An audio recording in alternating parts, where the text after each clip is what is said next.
entire order. Now you can enjoy the best of both worlds with the therapeutic benefits of a warm, soothing bath that can help increase mobility, relieve pain, boost energy, and even improve sleep. Or, if you prefer, you can take a refreshing shower, all in one product. Call now to receive a free shower package plus $1,500 off your brand new Safe Step walk-in tub. Call now, 1-800-709-1919. There's never been a better time. That's 1-800-709-1919. Gold Bond believes touch says everything.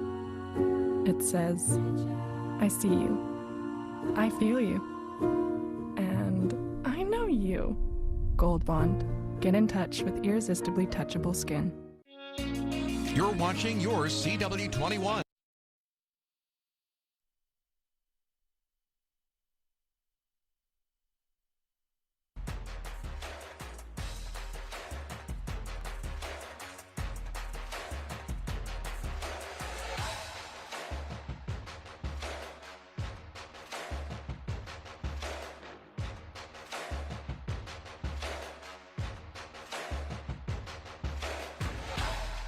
This is Conway Medical Center's Friday Night Rivals, powered by Mr. Sparky on the CW21.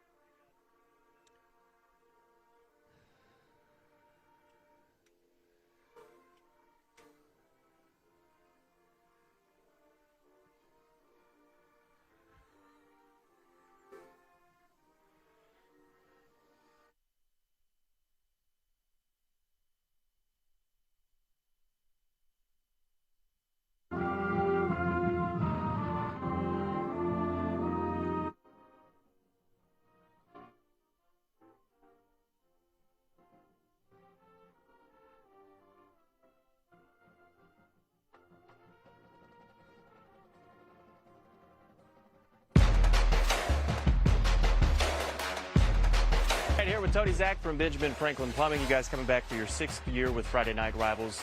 How do you feel week 0, but high school football is back? How excited is that? Oh, yeah. Look, and how about the weather during this time of year? This has been a great August so far, so really looking forward to the fall football weather here. Glad to be a part of it, especially with the scholarship at Ben Franklin Plumbing. We've been doing it for 6 years, and it's just neat to make a difference in young student athletes' lives. Yeah, you guys, that's not something you have to do. Why is it something that you want to do, though?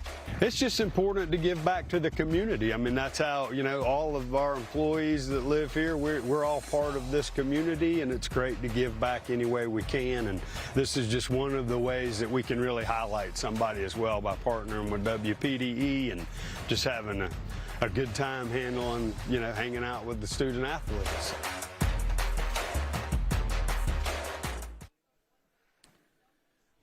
Welcome back to the Panther Palladium on the campus of Carolina Forest High School. We apologize for coming on the air in the middle of the national anthem, but their timing was off in the pregame. But being a Patriot coach, I just don't talk in the middle of the national anthem. I'm sorry. That's my rule. And so we're here for Beach Region play. The first time this year we've been on the Grand Strand, even though we have been in region play for the last 2 weeks on the Friday Night Rivals game. But in 5A, it starts tonight. Yeah, and the difference is that some teams have 6-team regions, some teams have 8-team regions.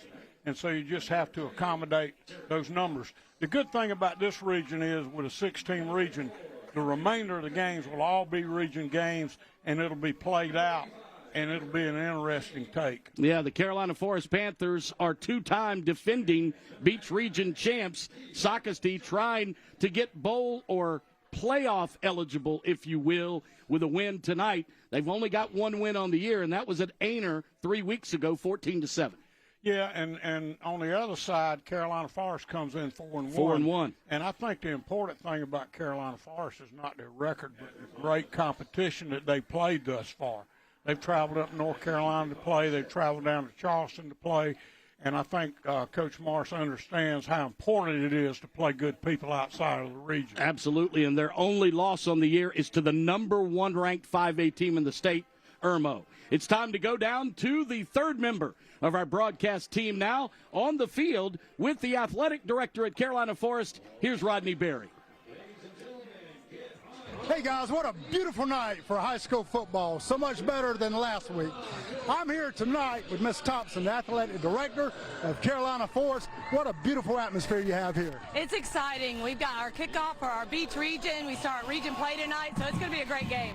Outstanding. We've got something a little special tonight. You guys are celebrating.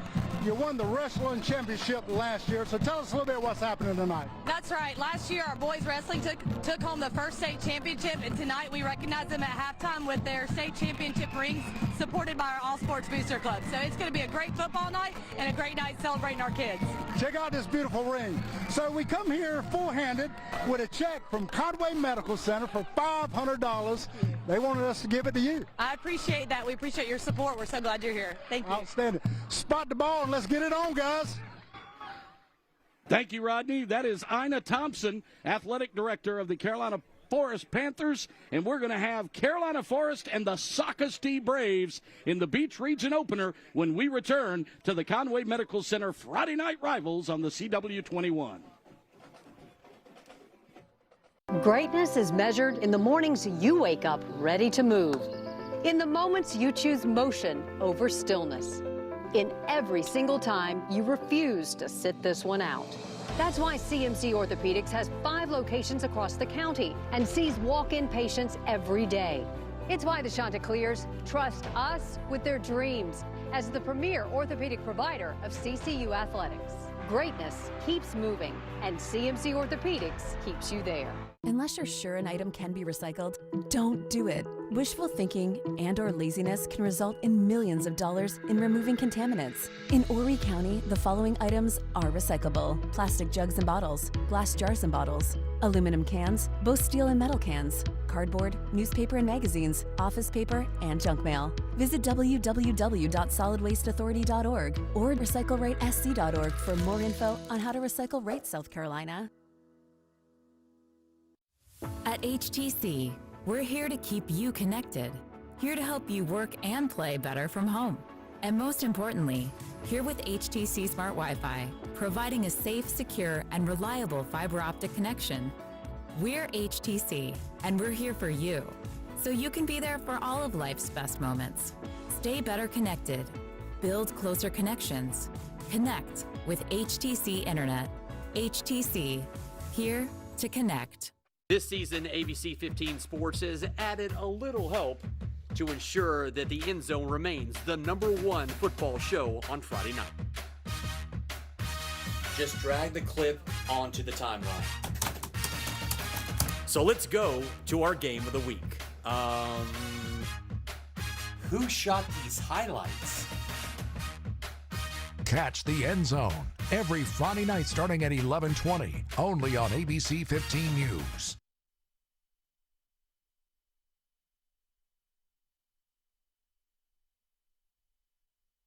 Back on the campus at Carolina Forest, the Panthers won the opening coin toss, elected to defer. They will kick off, so Socastee will be on offense first. Coach, Mr. Sparky's keys to victory.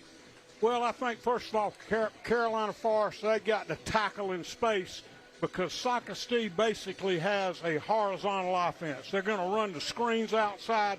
They're going to run the counter. They're going to run the – and you can see – Carolina Forest has got the football. Well, he said that he was going to sky kick, and on the kickoff, the ball hit the turf, and he caught it after it hit the turf. It's Carolina Forest football. Okay, so the ball does have to hit the turf one time. That's all right. So, but the bottom line is the ball. No one received it for Socastee, so actually Carolina Forest is going to have the football first and first in the second half. So we'll start with the Horry County Solid Waste Authority starting lineups for the Panthers.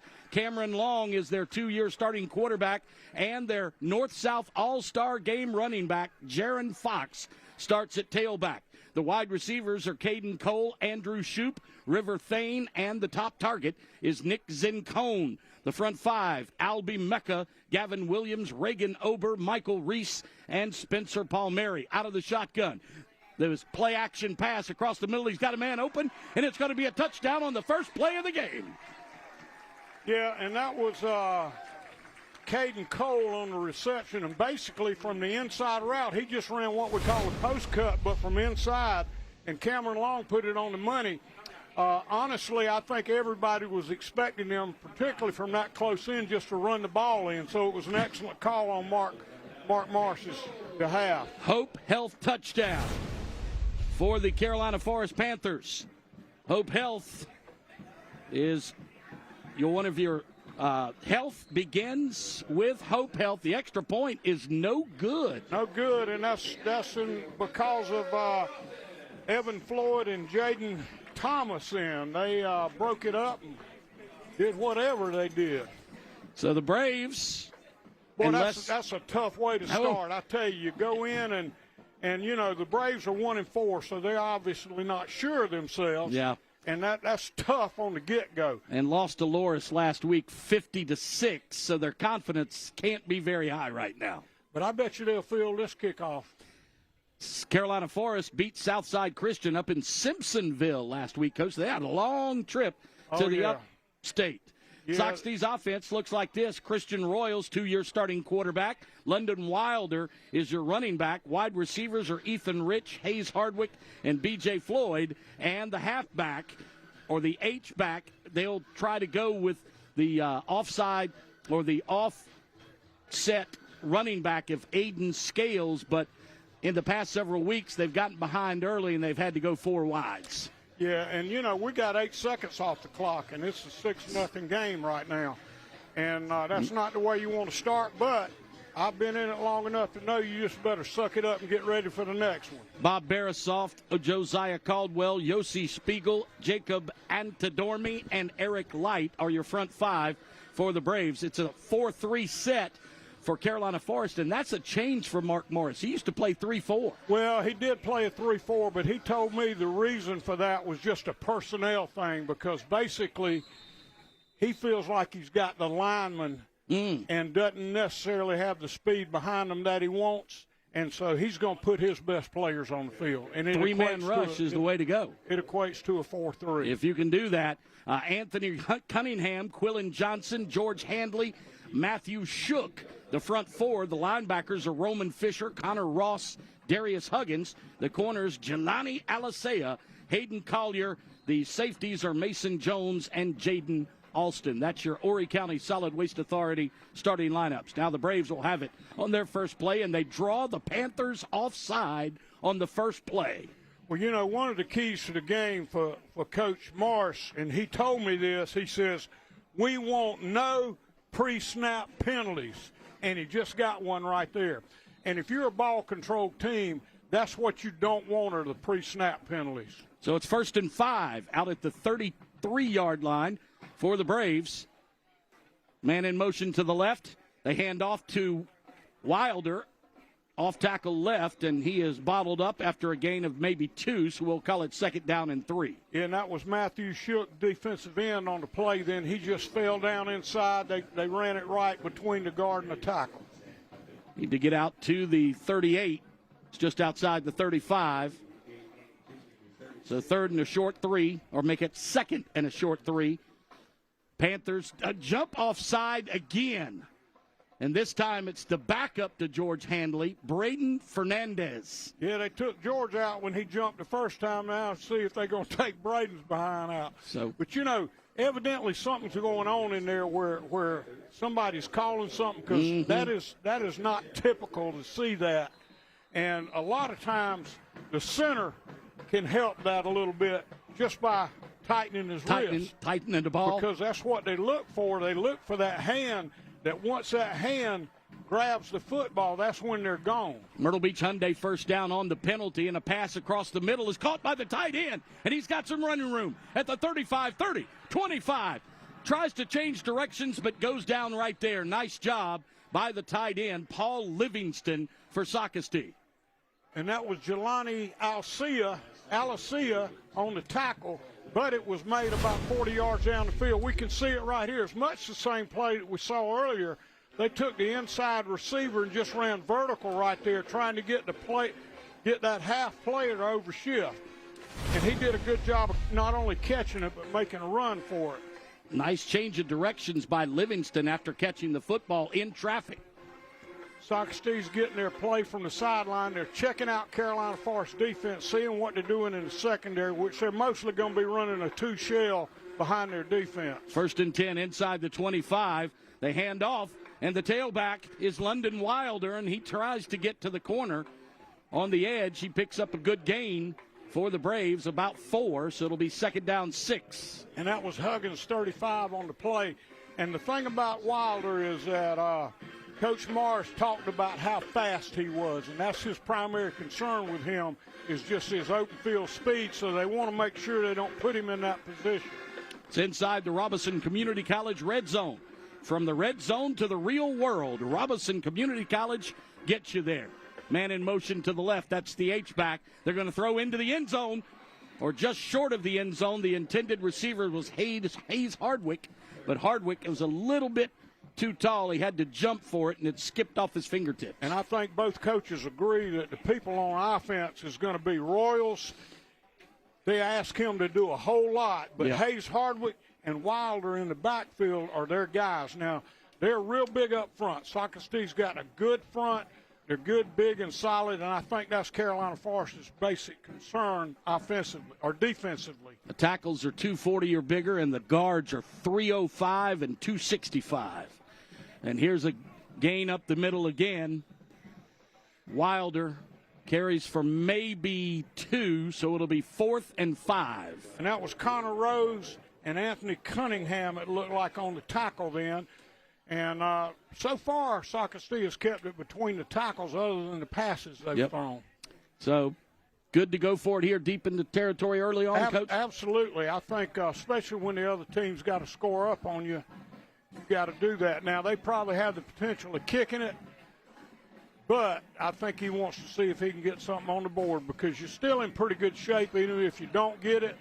Fade to the left corner of the end zone is too tall, incomplete. Yeah, and that was Royals to Livingston, and again, he just overshot him a little bit, and that's a tough one to make. He kind of ran a flag route from that inside position. You can see it right here. The inside receiver runs a flag, and that safety did a good job of staying on it. Now, had the ball been placed where he wanted, I think he would have been okay. Yeah, Livingston 6'3". That's good to throw the fade to the big man. And every team in America runs that play, don't they, Coach? A little pick play. Well, most of them. You got that right. Get that inside receiver to go in, or the outside receiver to go in, and the inside receiver to go out. Carolina Forest was running a cover 2 then, so that's a void area that a lot of people say, but it was played well then. Nick Zincone is the receiver, and he picks up the Myrtle Beach Hyundai first down on first down. Outside the 25 to the 29, 1st and 10. And that was Matthew Ward on the tackle then. He came out from his free safety position to make that play. And Carolina Forest typically likes to run the ball down your throat. They're going to major in the counter, and they're going to run some power. They're going to run some lead option. There's the first carry by Jaron Fox. Fox for 4. Make it 5, 2nd and 5. Socastee defense looks like this, 3-4. Evan Floyd, Jaden Thomas, and Jalen Burton up front. Avon Price, Michael Kegler, David Kovali, and Noah Slater, your linebackers. Gavin Hutchinson and Javon Graham are the corners, and Matthew Ward and Dominic Baxter Slade are the safeties, and we've got an injury timeout. Yeah, and you know, Alan, most of the time defensively, when people say they're playing a 3-4, a lot of times that just gives them the flexibility to walk one of those outside linebackers up, and they, in essence, become a 4-man front. They, too, changed defensively. Yeah. They were 3-3-5 last year. Yeah, but typically they're going to have a 4-man front. Mm-hmm. You've got to have that at some point in time. Well, that's what it looks like right now. Yeah, and they're, you know, Coach told me they were going to run a lot of 4-3 package, which basically gets another guy in the box out of a 3-4 because those two guys are overhang players. They do not have players. 4 guys with knuckles in the dirt. Now they bring up a defensive end, and he blitzes, and Jaron Fox just barely gets past him. And that tackle then was made by Jalen Burton and Evan Floyd, it looked like, Allen, from up here. And Fox picks up 3, so it's 3rd down and a long 2. And Fox is their guy. Offensively, Cameron Long and Fox are the guys that are going to have to make the plays. They're running behind a good, solid offensive line. They want to control the football. Socastee knows that they can't allow them to hang on to the football all night. You know, the Shrine Bowl team was announced last Sunday, and we thought that Jaron Fox would be picked for the Shrine Bowl, but nobody in the Beach region was picked for the Shrine Bowl, but Jaron Fox, they were happy to get him for the Touchstone Energy Bowl. Yeah, and like we've talked about before, and that ball came out. Fumble. Socastee is saying they have it. Here comes the officials to decide. And, boy, there's a lot of fighting for that ball in there. They're still scrumming for the ball. Let's see what we got here. Socastee says they've got it, and one of their players does. He's got it. Whether they give it to him or not, I don't know, but it looks like they are. Yeah, they're going to give it to him. And we'll Here's see the replay. it right here. It looked like somebody did a good job reaching in and pulling that thing out. I'm not sure who that was. It may have been, well, it's hard to tell. Yeah, crossing pattern for Zincone. I believe 5 guys had their hands on it then. Carolina Forest was on top of that football, and they pulled it away from him. Down under the pile. And it matters who comes up with it. There's a lot of pinching and biting that goes on under there, I promise you. So Socastee gets it back down by 6. And Socastee's in good position here. They're at midfield with their possession. They're only down 1 score. They're where they want to be. Aiden Scales is the H-back on the left side. He pulls right, and they hand it off to Wilder, and he goes nowhere. Nothing going. That was Quillen Johnson in there then. Cullen, is it Cullen? It's Quillen. Quillen, okay. Yeah. He was in on the play then. And, there again, Carolina Forest went to the 4-3 because they felt like they had some defensive linemen. And that's a good thing to have because typically if you're good up there on defense, it's going to impact the secondary and the linebackers. 2nd down, 10, just inside the 45. They're going to pass across the middle. It's caught. It'll be a Myrtle Beach Hyundai 1st down for Hayes Hardwick again. Well, I was impressed with Royals then. He had a half roll, but he knew exactly. He saw Royals. He saw him turn his shoulders, and he turned around and got the ball out in a hurry then. So 1st and 10, Braves in plus territory inside the 40 of the Carolina Forest Panthers. Braves in white jerseys, gold breeches, black helmets. Panthers in black from head to toe. And, neither team has really run the football very effectively yet. Most of them have moved it with the passing game, which is odd because I would consider both of these running teams. The H-back to the right side, but they run left. He pulls that way again, and it's Wilder picking up about 2. And that's Big George Hanley on the tackle then, one of those interior linemen. We'll call it 1, 2nd and 9. So at the 38. Inside 540. We got Ryder Pope up here helping us spot tonight. He's doing a great job. So far, he's on the money. Yes, sir. If he screws up, we're going to let everybody know. Twins right, 1 left, and the quarterback is sacked. He is sacked by Anthony Cunningham, and that was a big sack for him. He got there quick. Because this is the first time Socastee's been behind the sticks yet. Mr. Sparky replay here. And you can see he came off that back edge then, and he was on him in a hurry. He didn't have a lot of chance. No. Now, one of the things that Mark Marsh told me going into this game was that he felt like they put a lot of responsibility on Royal's shoulders. They want him to make a lot of decisions. He's got to make the throws. And so we'll see how the defense affects him as it goes forward. Horry County Solid Waste Authority is protecting tomorrow's environment today, and a pass fake is going to be a major loss. And that was made by Quillen Johnson. Again, I'll tell you what set that up. Royals went to go outside. He had a screen set up outside, a tunnel screen. But the defensive end, instead of rushing, he widened in, very well coached, and he made him eat that football. And just that little split second of him eating that football, they were on him. It's a loss all the way back to the Socastee 42-yard line. and we got a penalty. It looks like I can't really tell. The official acts as though he's standing over a flag, but he's standing over the football. Standing That's over what the football, it is. yeah. Okay. So all the way back at the 42, they need to get to the Carolina Forest 30. So it's 4th down, and they'll punt it, obviously. Yeah, and returning the punts for Carolina Forest is I don't know is that Fox back there returning punts? I think Fox is the kick cover guy. Yeah, and that's a whale of a kick. You're going to have to call for – no, he thought he called for a fair catch, but Brown is going to be brought down. Yeah, and he was brought down in a hurry. That was great coverage by Socastee. He was brought down by Brady McDowell. Well, we'll take time out on the field with 4:15 to play in the first quarter. Carolina Forest scored on the first play of the game, and that's been the scoring. 6-0 Panthers on the CMC Friday Night Rivals on CW21. Wiring issues, sparking electrical outlets, circuit breaker tripping? Call the electrical experts at Mr. Sparky and let us help you with any of your electrical problems. We install whole home generators, electric panels, indoor and outdoor lighting, and maintain solar electrical systems and more. We're here for you 24 hours a day, and we still don't charge to come out during normal business hours. No job is too big or too small. Call us, Mr. Sparky, and we'll be right over. Robison Community College, your source for higher education and short-term training needs. Offering accounting, basic law enforcement training, cosmetology, criminal justice, cybersecurity, electrical systems, EMS, HVAC, mechatronics, medical office administration, respiratory therapy, radiography, university transfer, artificial intelligence, welding, and more. Online and face-to-face instruction available. Learn more at robison.edu. Aprende inglés gratis en RCC.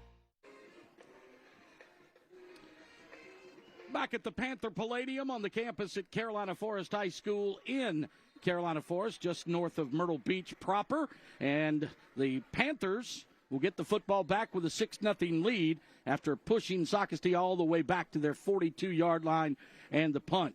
It'll be a Myrtle Beach Hyundai first down. Myrtle Beach Hyundai, remember, no games, no gimmicks, just good deals at Myrtle Beach Hyundai. Panthers start at their own 22. And, you know, it doesn't seem like Carolina Forest has really had the football very much at all thus far. That punt was by Matthew Shawner, by the way, and it was a beauty for Socastee. And looks like they're going to blitz again. No, they back out of it at the last second, and Jaron Fox gets a big hole. Fox at the 40, Fox at the 45, 50. He's got a lane on the right sideline to the 30, the 20, the 15. They get his ankles and take him down at the 5. Touchdown saving tackle. And that gives you an idea what his speed looked like. That was Matthew Ward then on the play, and he made a great effort. Never gave up on it. I didn't think he was going to get his hands on him. I didn't either. And the thing about it, you can say, well, he got down to the 4-yard line, but you never know what's going to happen down here. Exactly. They've already fumbled once in this game. And you can see right here, that's just a great effort then by Avery Price. Avery Price, yeah. Wow, what a great job by Price not to give up on that play. But it is inside the Robinson Community College red zone, 1st and goal from the 4. Single setback. They hand off to Fox, and he's almost untouched. They grab him just as he crosses the goal line. Touchdown for the Panthers. Yeah, and they basically ran a counter to the right side. They pulled the guard, led him up through the hole. And that was Jaden Anderson actually on the carry and not Fox. I think Fox had to catch his breath on the last one.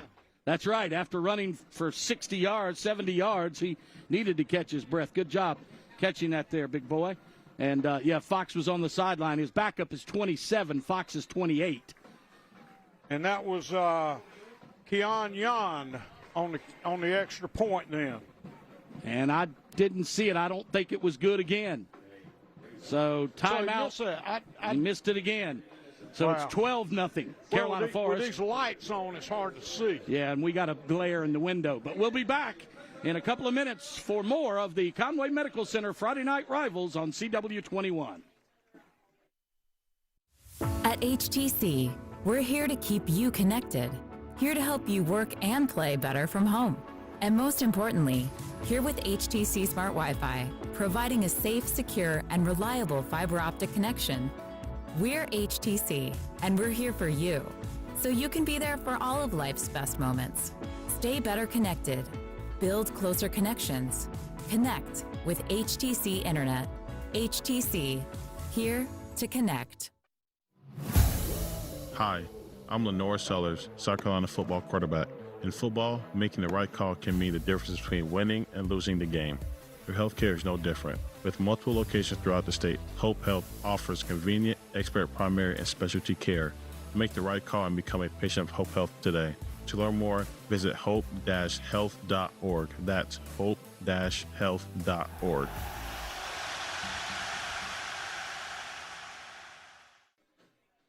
Back at Panther Palladium, head coach Mark Morris in his 13th season as head coach of the Panthers. He's 175, 75, and 1.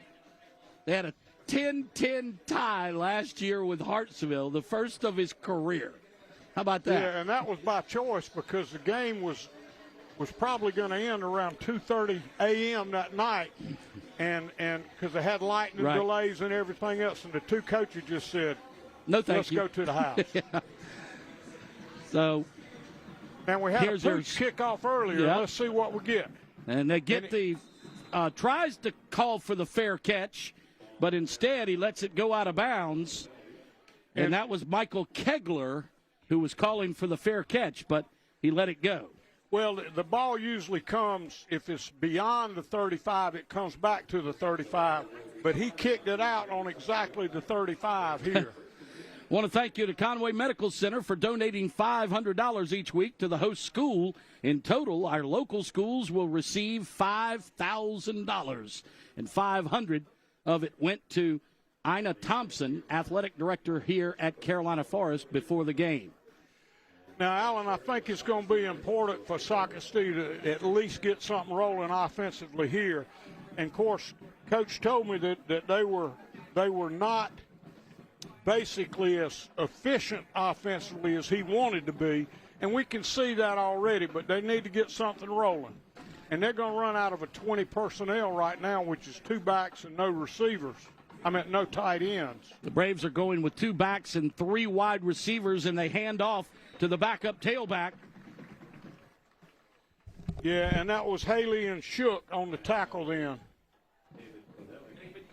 Cavalli was the ball carrier then. David Cavalli was not listed on our depth chart, so we're having to scramble with the rosters because I put them up on the board and I can't see them with my bad eyes from this far. But David Cavalli will stay in the ball game. I got one, Coach. I'm all right. All right, second down and 11 as Cavalli was stopped for a 1-yard loss. Twin receivers to the bottom of your screen, one to the top, and Scales is the H-back. Set up to the left. Actually, Wilder is the tailback, and a timeout is called. Yeah, Socastee doesn't like what they're seeing on defense because they basically bump somebody out to the trips, which is where I think he was trying to go with the ball.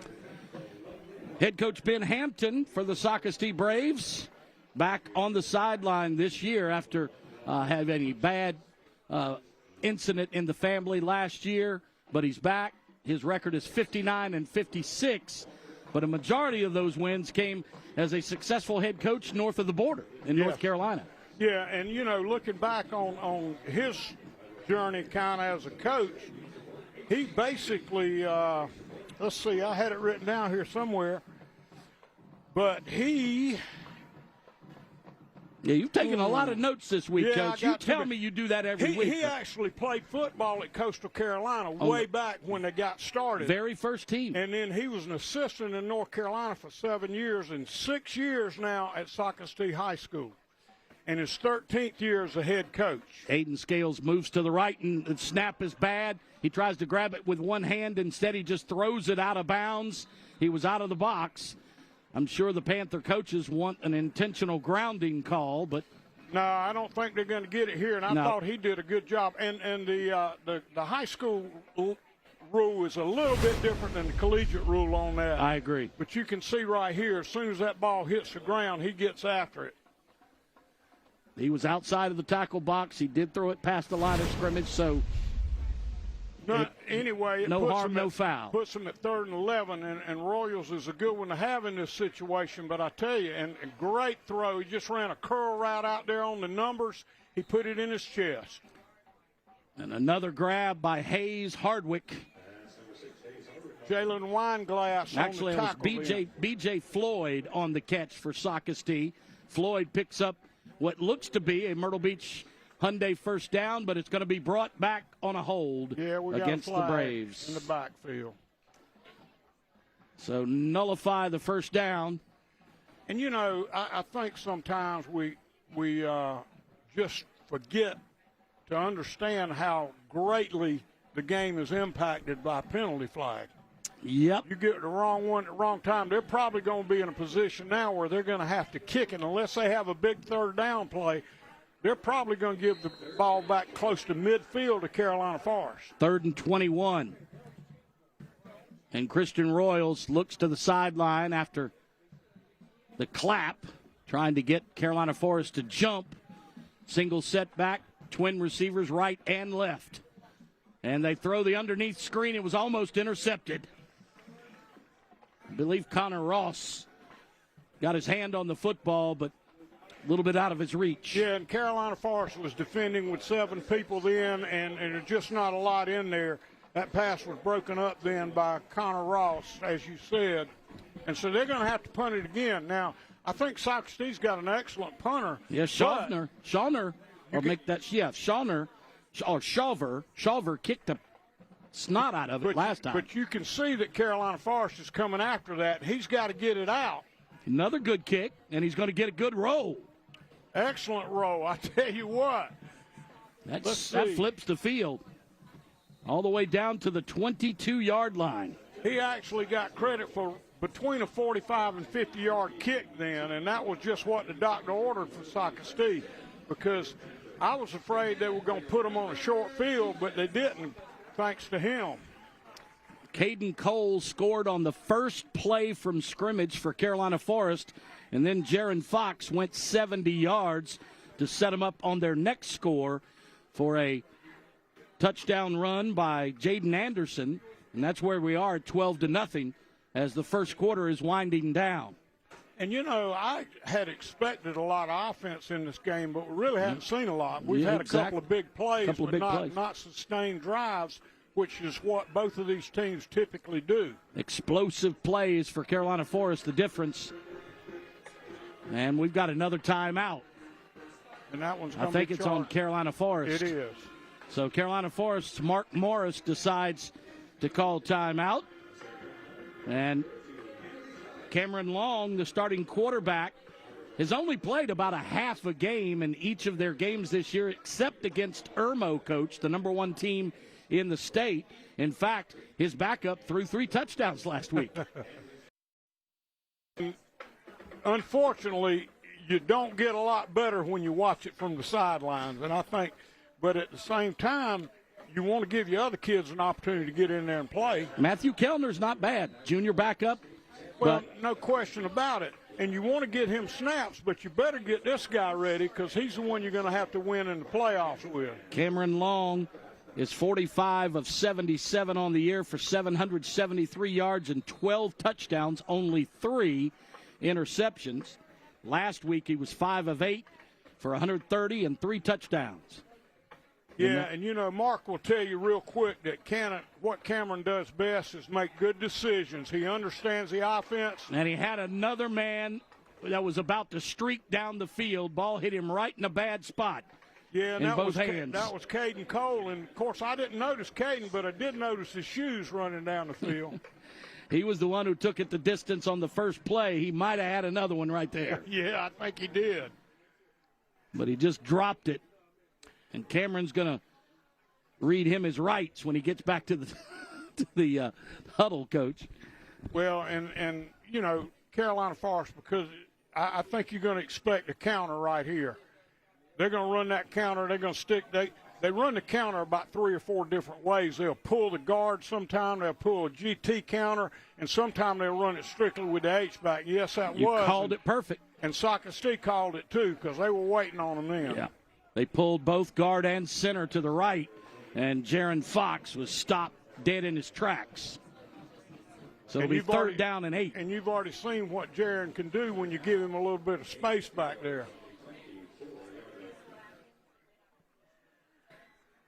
So twin receivers to the right. Looks like a pair to the left. That's the far side of the field. And they got one on the short side. That's the boundary side. So quarterback Cameron Long. You said you coached his dad at Conway High. Yeah, coached his dad at Conway, Fabian Long. And Fabian was quite an athlete. Nick Zencone is his favorite receiver, and he's going to get a Myrtle Beach Sunday first down out of him. And Matthew Ward brought him down in the secondary then. But that was a good throw and catch. And, again, I think what Mark would like to do is he would like to get in the routine of running the football. But it's kind of been in catch-up downs pretty much the entire game because Socastee has done a pretty good job up front. After this play will be under a minute. And they give it to Fox again. Fox breaks one tackle but can't get away from the second for a gain of 4. And Socastee's inside linebackers are pretty darn good football players. I think the defensive front, that tackle then was made by Floyd and Thomas, and the linebackers have been able to come in and clean up on things. And that's what you've got to do to play that counter. You can't get caught up in the opposite side on that daggum thing. You have got to play across people's face. So Carolina Forest is going to use up as much of the clock as they can, and this may be the final play of the first quarter. Single setback, one receiver, either side, 2 tight ends, and they're going to throw deep. He's got the man behind him, but they were on the wrong page. He threw out, and the receiver went on a post. He's expecting to zig in the receiver's zag, so that's what happened, I think. That was the River Thane. And, again, I don't think – I'm with you, Alan. I think there was just a little miscommunication there. It did give them one more play in the half, or in the quarter. So now, we got a penalty here, Alan. Not sure what it was. It must have been a personal foul. Yeah, well, they may have grabbed onto the receiver's jersey, knowing he was behind them. So it could have been a PI on the Braves defense. Well, I got the impression it was back in here somewhere. And it could have been a personal foul. A lot of times those defenders will get up under a face mask. I don't know if that's what it was. I didn't see the White Hats call, so it's a 1st and 10 for Carolina Forest in Brave territory. Almost draw them offside. But instead, here's the snap. Hand off to Fox. Fox turns, spins inside the 40. And we do have a penalty flag now down. Yeah, that was Baxter Slade on the tackle, but he was a hair from breaking that one. Yes, he was. And that was a good job of wrapping him up. But I think it would have been drawn back anyway. This is back on the line of scrimmage, so it could be anything. My guess is it's on the offense. Here's the white hat. It is a hold. So it'll back him up 10 yards. You can kind of look at the official that's holding on to the football. Whichever direction he's looking in is usually where it's going. So instead of 1st and 10 or 2nd and call it 5, it's going to be 1st and 20. Wow, boy, that was costly. Yeah, back at the 48-yard line of the Panthers. And, you know, Alan, sometimes I think when you jump out on a game as fast as Carolina Forest did, it causes you to relax just a little bit. They're going to let the clock run out and just go 4 yards to the opposite side of the field. Short flip into the first quarter. Carolina Forest Panthers lead it 12-0 over Socastee on the Conway Medical Center Friday Night Rivals, presented by Mr. Sparky on CW21.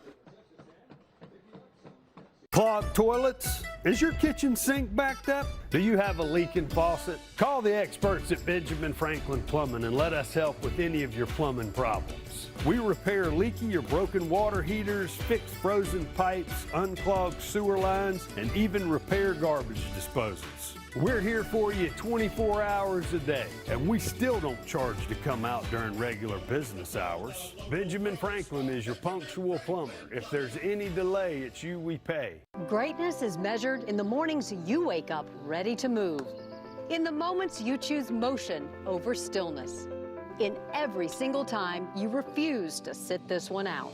That's why CMC Orthopedics has 5 locations across the county and sees walk-in patients every day. It's why the Chanticleers trust us with their dreams as the premier orthopedic provider of CCU athletics. Greatness keeps moving, and CMC Orthopedics keeps you there.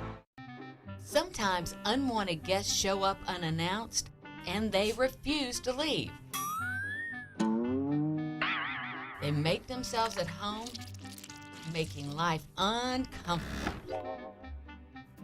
But that's when you call A&I to show that unwanted guest the door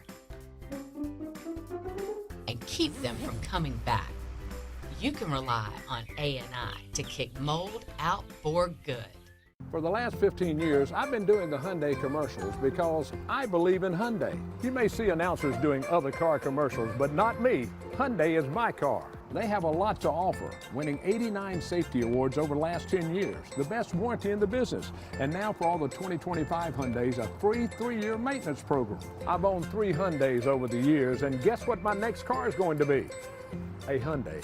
Come see what driving a new Hyundai is all about, right here at Myrtle Beach Hyundai. After the game, switch over to ABC 15 for the End Zone. All your highlights at 11:20. Back for the second 12 minutes of tonight's contest. And, Coach, the first quarter couldn't have started any better for Carolina Forest. I mean, they couldn't have drawn it up any better. On the Mr. Sparky opening kickoff, they get an onside kick. And then on the first play, touchdown right down the middle of the field. Yeah, and yet the first quarter was long. It was a 40-minute quarter, which is extensive.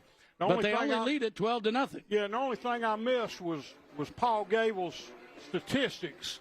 I Not know. being able to tell how many first downs, et cetera, et cetera. You lose a little bit of perspective not knowing that information. And I'm glad you brought him up. We've got some great news about Paul coming your way.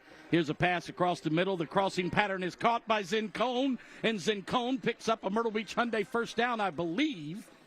It was. And that was Matthew Ward on the tackle, and I can tell you something. He's going to be a yard short. When your safeties are making a lot of plays, your butt's in trouble. Yeah, it's going to be 2nd down and 1 after the penalty. Backed him up. And we have called his name. Ward has made several plays here. Cameron Long takes the snap, hands off. Fox breaks the tackle, and he's off to the house. Now, that looked like it was missed tackles, but what it was, he's got a burst of speed when he gets ready to make contact. And that's what makes him so effective. That was a 32-yard touchdown run. And watch right here, when contact's getting ready to happen, he's got a little bit of burst. Oh, it comes off. Yeah, well, he's got a little bit of burst that gets him through that, and that's what the really good ones do. That's the CMC replay of that Hope Health touchdown from 32 yards out. Makes it 18-0. The extra point is up and good this time by Jan. That was that Carrera or was that Jan? That was Jan on the kick. Yeah, I didn't see. You know, Mark told me that he had 2 pretty good kickers, that both of those guys are very effective, but again, they're both golfers. Now, you think about the correlation between golf and place kicking is probably pretty close. It is. I mean, you get that little backspin on it. Well, and you have to put something up and straight. Yep. So, well, and probably some correlation. Let's give the good news about our friend Paul Gable.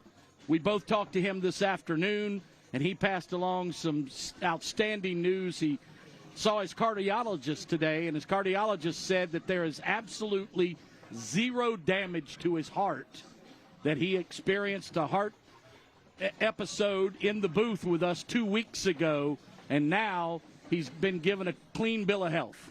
Yeah, and all he's got to do now is get his strength back. He said where they performed all that CPR on him, he said he felt like he'd been in a bar fight. Yeah, well, but Paul, we're thinking about you, praying for you, my friend, and it's great news that you're going to be with us a little while longer. Hopefully a lot of while longer. And here's the left-footed kicker, and this time they go deep with it, and it's going to make it into the end zone, be a touchback. Each of the first 3 kickoffs, they kicked a little pooch, and it went out of bounds on the last one. So this time they decide to go deep. It'll be brought out to the 21st and 10 for the Braves. And that was Keon John again on that kick. And they have pooched, but he's got the ability to reach the end zone, and that's typically what you want to do. Ball landed about the 7. Yeah, and the problem is a lot of times if you just about reach the end zone, those are harder to cover because you got a long way to go, particularly if it doesn't have a lot of air on it. I know. I remember when our friend Tim Renfro was coaching at Socastee, he would always have that high, short kick to try to get down and cover it real quick.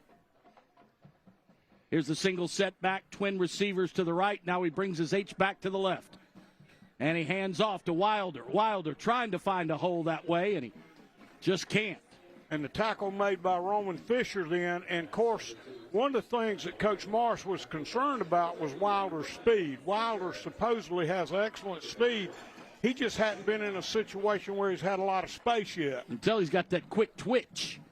He's got, feet are very, scat and he back type and of guy. Fox are very similar in that respect. We've got an injured Brave on the play with 11:07 to play in the second quarter. We'll take time out with them. It's now 19-0. Carolina Forest in front on the CMC Friday Night Rivals on the CW21. Life can get a little hectic, and sometimes things slip through the cracks. But when life overflows, A&I is ready to step in. Our team acts fast to restore your home and bring peace back to your life. You can rely on A&I when life overflows.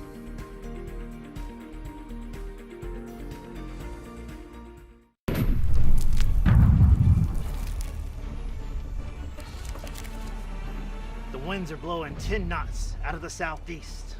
Mother Breeze is about to turn on account of cooling waters. The stars, the skies, say she won't. But Ed says she will.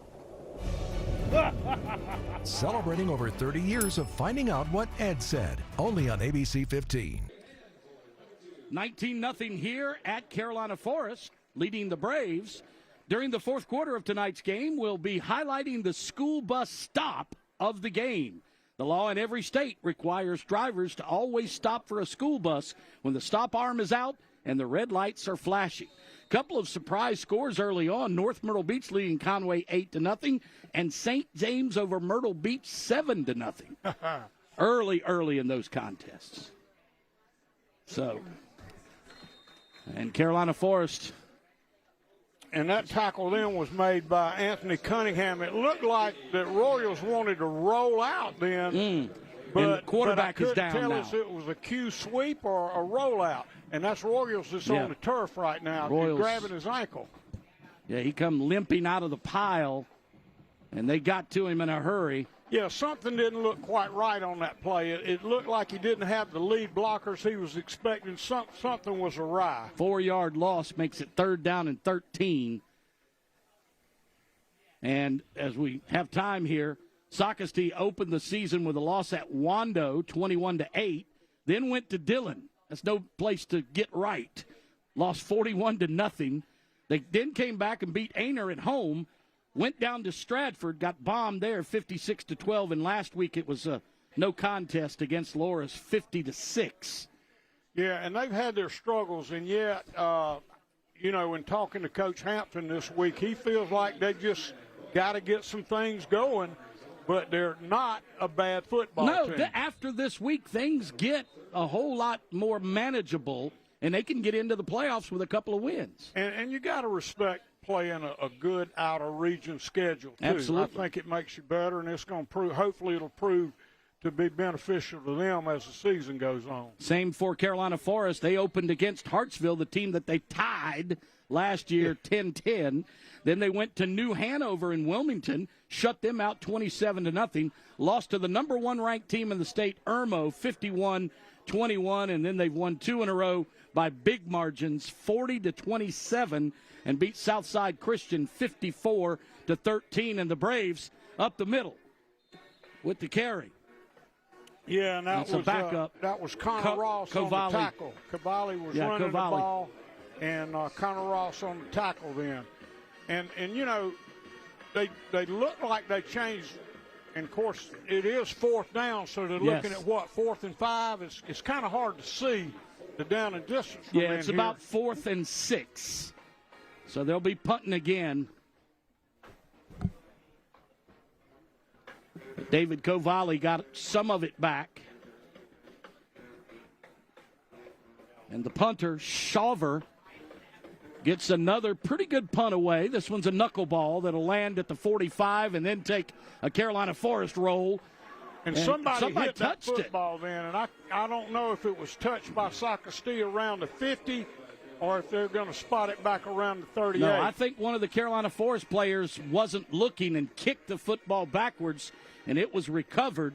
It was recovered by Brady McDowell then, looks like. Yep, number 11. And he was smart to get on that ball because I was a little bit confused as to who actually touched the ball. He did the right thing by falling on the football back at the 38. He sure did. Panthers get it back, leading 19-0. Now, Carolina Forest has gone over the top with success about 3 times. They only caught 1 of them, but don't expect to see that again. Quarterback changes directions, throws a tunnel screen to the right on the boundary side, and it's caught, but only a short gain of about 2. It'll be 2nd and 8. Yeah, and one thing I noticed then on that tunnel screen, Allen, they took that outside receiver and ran him up with the corner, and he continued to run a vertical route.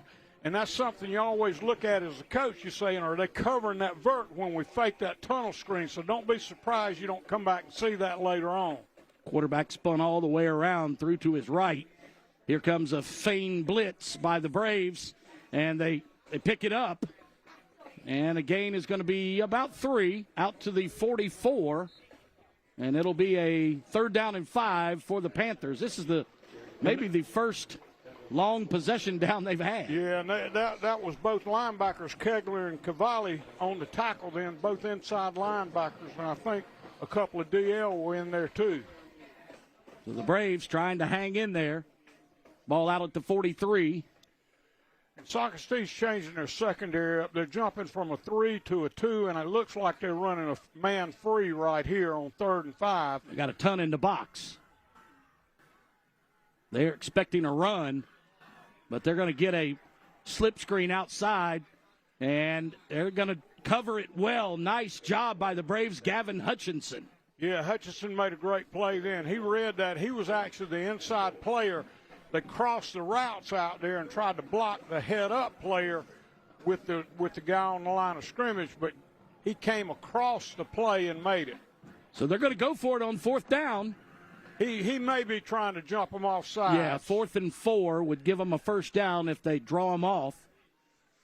And in years past, Mark has always loved to have his quarterback be his punter, too. Yeah, and I wouldn't be surprised to see him back out, but I believe he's going for it, Allen. They're going for it, and this time it's a crossing pattern. It is caught by one of his great receivers across the middle.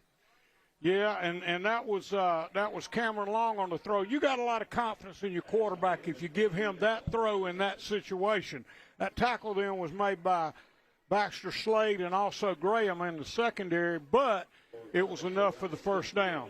I believe it was Zencone again on the catch, and he got just enough, maybe one more than enough. And it looks like they're discussing something. Could have been a flag on the far side of the field. Let's see what the white hat has to say about it. Yeah, they're going to back him up, so it must have been a penalty. Illegal man downfield.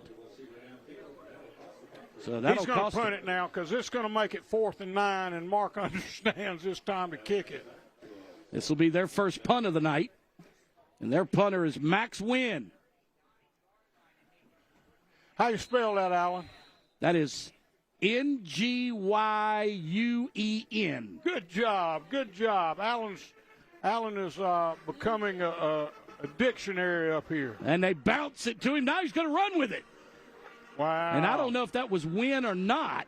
He told me that Wynn was going to be his kicker, but he didn't get the first down. Well, that was Roman Fisher on the tackle, and he gives them excellent field position. And I don't think that call came from the sideline. I think that call was made after the fact. It was Dominic Francisco that took that snap off the turf and tried to run it up the middle, gained about 6, but not enough for the first down, so to the 39. Well, you can tell whether it was called or not when you see how he's greeted when he gets off the sideline, off the field. He may have felt like he had no choice but to run it. Socastee's in a position to get back in this game, but they need to do something with this drive. So 7:30 on the clock. Here's a shotgun snap. He's going to throw the fade in the left corner. Looks like it's caught inside the 15-yard line. And that receiver then, I think, was that Hayes Hardwick? Hayes Hardwick. He did a great job coming back for that football. He actually had the defender. He was behind the defender, Collier, but the ball was underthrown. It was a back shoulder. He came back and made the catch. We got to send it down to the field to Rodney Berry. He's with Principal Gay Driggers from Carolina Forest. And they're going to score a touchdown. Hey, thanks, guys. I'm here with Principal Miss Driggers, and we've had a wonderful conversation, a lot of mutual friends and background. She's all about the students here. As well as they do in athletics, they parallel in academics. Speak a little bit about the academics here. Well, our fine arts program with our show choir orchestra, our bands participating tomorrow in Bands of America. Our orchestra just had 33 all-region orchestra members, so we're really proud of all of our athletics, our academics, and our fine arts. Yeah. It's an exciting day to be at Carolina Forest. Thank you, guys. Back to you. Thank you, Rodney. And on second down and goal, actually second down and 10 from the 15. Well, on first down, we didn't have it on. They lost but a they yard. lost 1 yard, ran an inside zone and lost a yard, and then they went over the top then, and were trying to get the ball to Rich, but he was pretty well covered. So now they're looking at 3rd and 11. It's a tough place to be down here. They're down and 11, twin receivers to the boundary side right, 2 to the field side. Make that the boundary side left and 2 to the field side right. And they're looking deep again. This time it's caught by the tight end, but I think he dropped it. Didn't have total possession of it, Paul Livingston.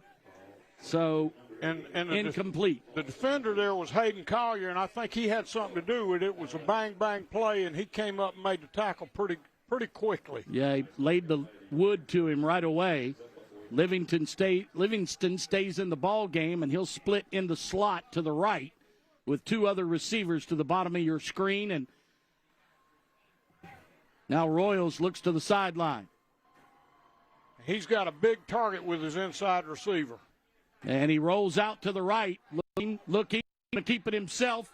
I don't think he's going to have enough to get a first down, so it's going to give it back to Carolina Forest in the red zone. Yeah, and he ended up only about 2 yards short. That tackle was made by Mason Jones then, and that's unfortunate because he was close to it. He just didn't quite get there. So the change of possession with 6.5 to play on 4th down gives it back to the Panthers inside their own 10-yard line.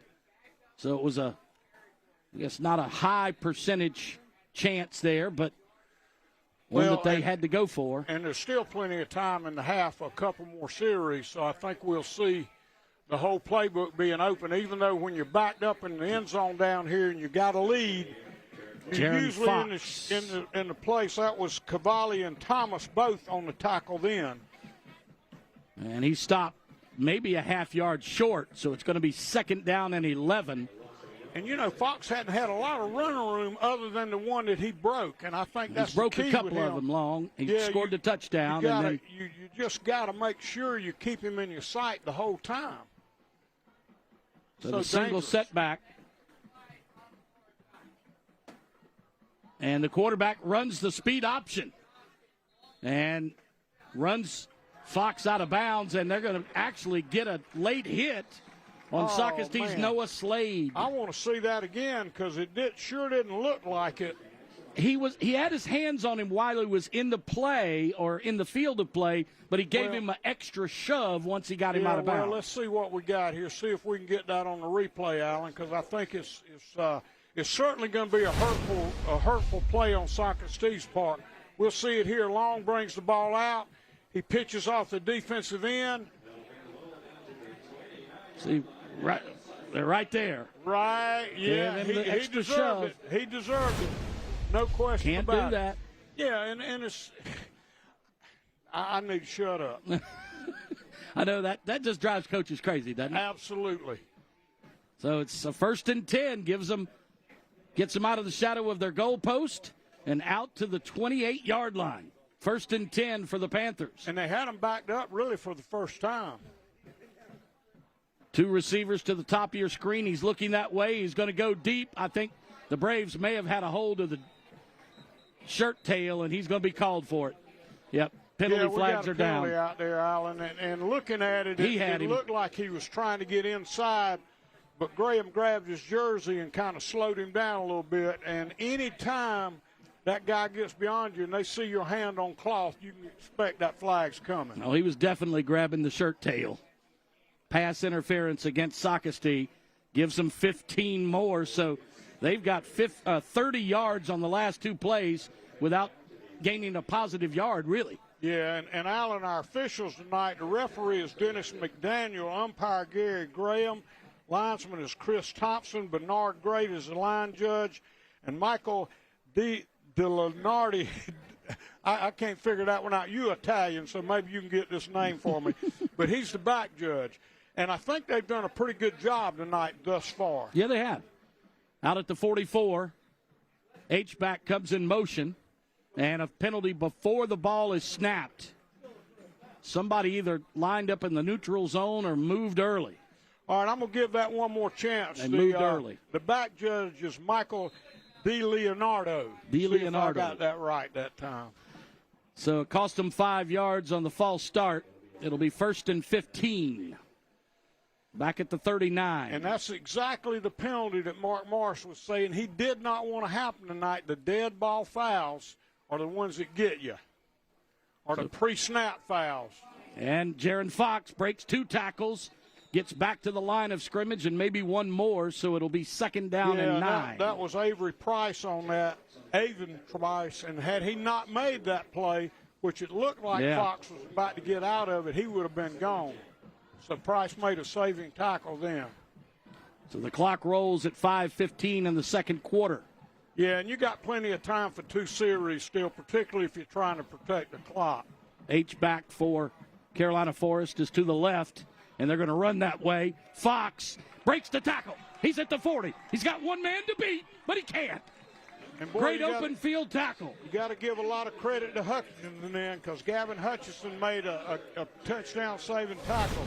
That was actually Jaden Anderson on the run. No, it was Fox on the run. It was Fox. No, that was a replay earlier. Yeah, that was earlier. I was getting ready to say. Let's see what we got here. Yeah, it was Fox. Yeah. So timeout on the field, and that's actually a couple of plays back. But that's all right. Timeout on the field with 4:51 to go in the first half. We'll take it with them. It's 19-0. Carolina Forest in front of the Conway Medical Center. Friday Night Rivals presented by Mr. Sparky on CW21. Contamination in recycling occurs when wrong items are placed in the recycling bin, such as styrofoam, or items that are recyclable but are prepared incorrectly. Don't leave your food in containers. We'll find success in numbers. Recycling is a simple way for you to help protect our planet every day. For a simple list of what you can or can't recycle, visit www.solidwasteauthority.org or recyclerightsc.org. Start recycling today. At HTC, we're here to keep you connected, here to help you work and play better from home. And most importantly, here with HTC Smart Wi-Fi, providing a safe, secure, and reliable fiber optic connection. We're HTC, and we're here for you, so you can be there for all of life's best moments. Stay better connected. Build closer connections. Connect with HTC Internet. HTC, here to connect. Back at the Panther Palladium on the campus at Carolina Forest, and our stat guy, or our spotter, Ryder Pope, was right on that last play. It was the backup tailback, Jaden Anderson, who got that big play. But tell you what, two senior complimentary tailbacks that run hard. Yeah, what you want to do is be able to spread those guys out a year or two, but it doesn't always work like that. But it looks to be Fox back in the ball game with quarterback Cameron Long. H-back moves to the left. Twin receivers to the right. Quarterback, play action. He's going to throw the fade. He's got a man wide open, and what a one-handed grab. Zincone with a touchdown. Yeah, Zincone made a one-handed grab then and just kind of pulled it into his chest. I thought he was overthrown. Maybe we can get a replay on that because that's certainly worthy of one. That would be I want to see how good our cameramen are right here, baby. We'll see. That would be a... Slow it down. There you go. That was a nice one. Every week. Now let's see that again, slowed down. All right, we got, let's see, who was that on the kick? That was Jan again on the kick. And so he's 2-for-4 tonight on XPs. Makes it a 26-0 game. And I was about to say, Coach, that every week on College Football Final, they have plays of the week. That would be on it. Yeah, that would be one. That certainly was. And it was, especially if you could slow it down and show that he just grabbed it with that left hand and cradled it in. So, and the offense is watching it right now. You can see what technology has done to the game. What's happening on the sideline when the defense is on the sideline, they're looking at the previous series. Same thing with offense. They're trying to identify what the defense may be doing differently and how they can attack that. The defense is doing the same thing. They want to see exactly how that particular play was blocked, where they could probably get a rush in off the edge or up the gut. And so the coaches are constantly working during the football game to plan what's next. Keon Yan for the next kickoff, the Mr. Sparky kickoff. Mr. Sparky is your on-time electrician. With us for 6 years in a row. 4:43 to play in the first half. Yeah, and I tell you what, Socastee doesn't need to give this ball right back to Carolina Forest because they go deep again, and about the same thing. It lands at the 5, but this one is going to be returned by the Braves. They got to seam up the right side, left side that is, and run out of bounds by Socastee. B.J. Floyd on the return. That was a great return by Floyd. The sideline made the tackle, and anytime you can do that on a kickoff, that's a pretty good deal. So Floyd caught it on a bounce and found that seam up the left sideline, brought it out to the 41-yard line. Great return for Socastee. And they've got 4 minutes and 35 seconds to try to get on the board here in the first half. And, Alan, I think this is their most important drive of the game thus far because they really need to, if nothing else, flip the field on Socastee, or on Carolina Forest, but they really need to get in the end zone here. Man in motion. Now lines up in the I formation, but they hand off to the tailback. Looks like Braden DePalma, maybe. It looks like that tackle was made by Anthony Cunningham, and we've called his name several times tonight. I'm glad we got our spotter up here because I can tell you it's hard to read those numbers. Yeah, it was DePalma who carried for about 2, so it's 2nd down and 8. DePalma stays in as the tailback, and we did get him as a backup. We didn't have Kovali, who has been the backup much of the night, and they got a man wide open down the right sideline, and he's inside the Robinson Community College red zone and right in front of Mark Morris, who stands all the way away from his team in the defensive backfield, and that ball was caught right as he was watching it. Mark was closer to that catch than his defensive back was. He really was. But they ran a flag route. They ran a wheel, and the guy that ran the inside route ran a flag, and he's the one that made the catch, and that was Mason Jones on the tackle, but it was Ethan Rich on the catch. Quarterback, or actually Ethan Rich, was in motion, and the quarterback keeps it himself. And Big 99 Johnson was on the tackle then, and it's going to be real important that Socastee gets something down here, even if it has to be 3. They want to get on the board. They want to go in a positive frame of mind. 1 yard gain on the Myrtle Beach Hyundai first down. It's inside the Robinson Community College red zone at the 15.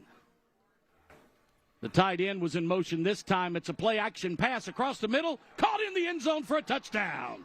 Socastee. Yes. And that was a nice catch then. Ethan Rich on the catch. Ethan Rich, and he made the last 2 catches, did he not? And that was a big touchdown for Socastee. They really needed to do something with the board then. Defending them was Austin, but it was an excellent throw and terrific throw. Had pretty good coverage, but it was just a great throw. Yeah, the defender almost fell down, Ray Cunningham, but Rich made the grab. And if I'm not mistaken, and it looks like Socastee's going to go for 2 right here, and the thought process is a 26-6 game. 2 points here would put you 3 scores down, or actually, it's still 3 scores down. 3 scores. But two and a field goal. That tight end was in motion again. Hayes doesn't Hardwick. really matter. They tried to run a slip screen down here, Alan. My bad. Hayes Hardwick was the intended receiver coming near side, but he threw it over his head, so it's now 26-6. And Ethan Rich, I may be wrong about this, but I believe I'm right that that's the principal's son, Jeremy Rich. Yeah, and I'm not sure. Nobody told me that, but that's not something you told tell. me either, yeah. But I never wanted anybody to know my son was on the field. Well, Ethan has looked good. The 5'8", 170-pound junior made 2 big catches on that play, one to get him in the red zone and the second to score their first touchdown of the night. And really, I thought that we didn't talk a lot about Royals, but he put the ball on the money a couple of times. He threw the ball well. He actually has all night long. He's had a couple of drops. The tight end, Paul Livingston, has done a nice job in receiving, as has Hayes Hardwick. And Ethan Rich, B.J. Floyd, had that big return, really set him up. Out at the 41-yard line, caught it at the 5 and returned it. No question. 36 yards. And you know, your kids respond to something positive happening. And that's exactly what Socastee needed going in. Now, it's important, I think, to keep Carolina Forest off the board in this last 3 minutes. I think you're going to see Mark with a little more Mark Marsh with a little more urgency here on this drive and not be quite as patient as he has been. Shawver with a high short kick. It's going to be returned for Carolina Forest. And they did not want to run back on that. I think they respect the speed in the backfield of Carolina Forest. He put that ball where you had time to get down the field. Jaden Anderson returns it about 8 yards to the 33. Carolina Forest now has 2:54 to try to counter. And I can tell you on this first play whether they're going to go for it or they're going to be satisfied with going in like they are, because you can tell by this first call on this half. If he throws it down the field, he's going to keep throwing it down the field. Even 20-point lead right now, and he is throwing it down the field and almost batted up into the air and caught. But a good job by Brady McDowell trying to bring that ball in. And I think that was Hutchison, Gavin Hutchison on the defense end. It's kind of hard to tell from up here, but nonetheless, it was a really good defense on that one. I thought Brady may ultimately come down with that ball. He's only a sophomore. It was tipped up, and typically on those long passes, you try to teach your secondary to pull the ball down. When you tip it up, that's when the receiver gets behind you. That tackle was made by Cavalli then, and it puts them in a 3rd and 12 very long. or 14. Yeah, 3rd and very long as I believe Fox was bottled up in the backfield. Well, it's kind of interesting the way this has played itself out because Carolina Forest may end up giving Socastee the ball back with enough time on the field to get down the field. And it's a penalty against Carolina Forest, so it's going to back them up even further. Well, he declined that penalty. No, actually, they decline it, so it'll be 3rd and 12. The reason is you want the ball. They lost. And that's what he tried to get here. They lost, 3 on the play, 4? Yeah. It'll be 3rd and 13. And they roll the clock, but for some reason they don't start. Well, they did start the clock. They're supposed to start the clock after penalties. It doesn't feel like they've done that tonight because it's a long first half. That was a long first half. First quarter, actually, was the longest. Socastee trying to give them some different looks up front. They got a lot of pressure on the middle quarterback. Screen. Mark runs the screen, which was a great call, but he came up short, Allen. Yeah, it's going to be 4th down and about 2. He's short by maybe a yard. He needed to get to the 43. It's at the 42, so it's 4th and 1. I wouldn't think that they would risk this. I would put Socastee on a long field here. Let's see how long it takes them to snap that football. They may be trying to get them to jump because I think they're going to let that clock run down. I don't see the value in going for it right here. Clock continues to roll at 1:44, and they pick up the first down across the 45 to the 47. Now, that tells me that they're going to be throwing it for the end zone now. That tackle was made by Baxter Slade then, and basically he wants another one up before the half, or he would have punted that down. Now, Mark Morris is one of the best offensive minds I've ever seen in the high school level, and he's going to turn the corner. That's Jaden Fox again to the 40 of Socastee, inside to the 39, and they finally stopped the clock with 1:21 to play. Yeah, and that was Matthew Ward on the tackle and knocked him out of bounds, and that gives them, they've still got plenty of time on the clock. And it stops it as he goes out of bounds on the first down. Myrtle Beach Hyundai first down. Myrtle Beach Hyundai, no games, no gimmicks, just good deals at Myrtle Beach Hyundai. Fox stays in the ball game. Long takes the shotgun snap. He's going to go long. Penalty flag looks like it came out. Yeah, and the receiver acted like somebody was holding him then. That was Matthew Ward on the Let's see if we can get a replay. Then. If we get a replay, we maybe can get a look at that and see if he was tugging on his jersey. The tail end of it looked clean, but you don't know what happened before that. I think that's when he got him. He may have chucked him more than 5 yards downfield or pulled on the tail end of his jersey. And they still continue to discuss it. It is against the Braves a hold, so he did get him early before the pass was And you can see on the replay, we can see he's manned up with him outside, and it looks like he's trailing him. He got that from early on. When he first made his break, he had a couple of steps on that defender. He reached out and grabbed his waistband is what it looked like. So they're going to keep it on the ground this time. To the left, big hole. Down to the 30, or make that the 15, down to the 10, inside. Fox is still running, and that was Evan Floyd and Avon Price on the tackle then, Allen, and that was a big tackle. That was actually Anderson on the Anderson, run. yes, that's I was looking to see if that was 27.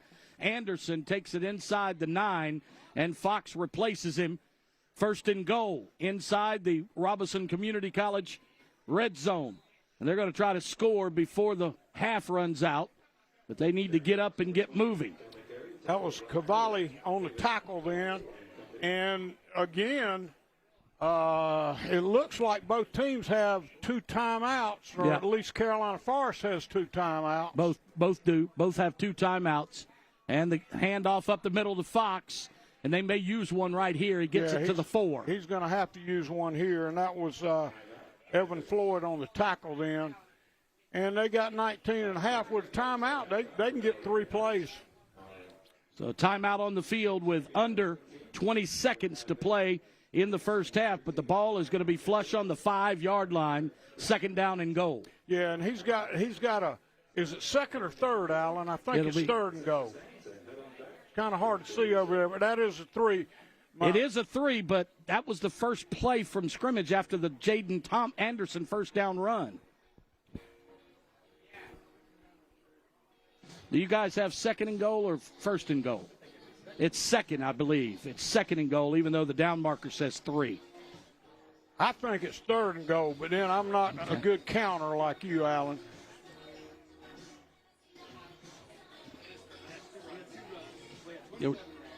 But I thought in 27, Anderson picked up the first down.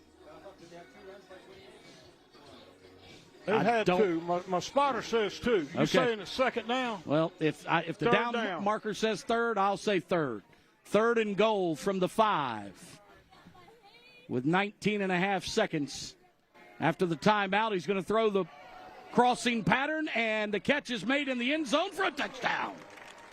And a late flag, I think, is going to get a celebration penalty. Well, I don't know. That was Brady McDowell on the play, and I thought he had pretty good defense, but I thought Cameron made a great throw then. He put the ball right on his inside shoulder there. You don't want that ball up too high. You want to use his body to protect the throw. Yeah, and Cameron did that.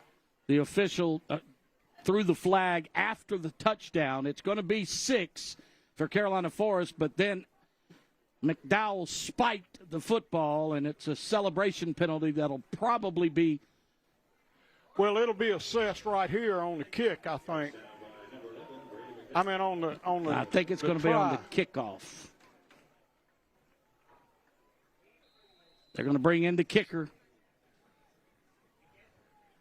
And the official still hasn't indicated what the penalty was, but I am almost certain it was a celebration penalty that'll be assessed on the kickoff after the play.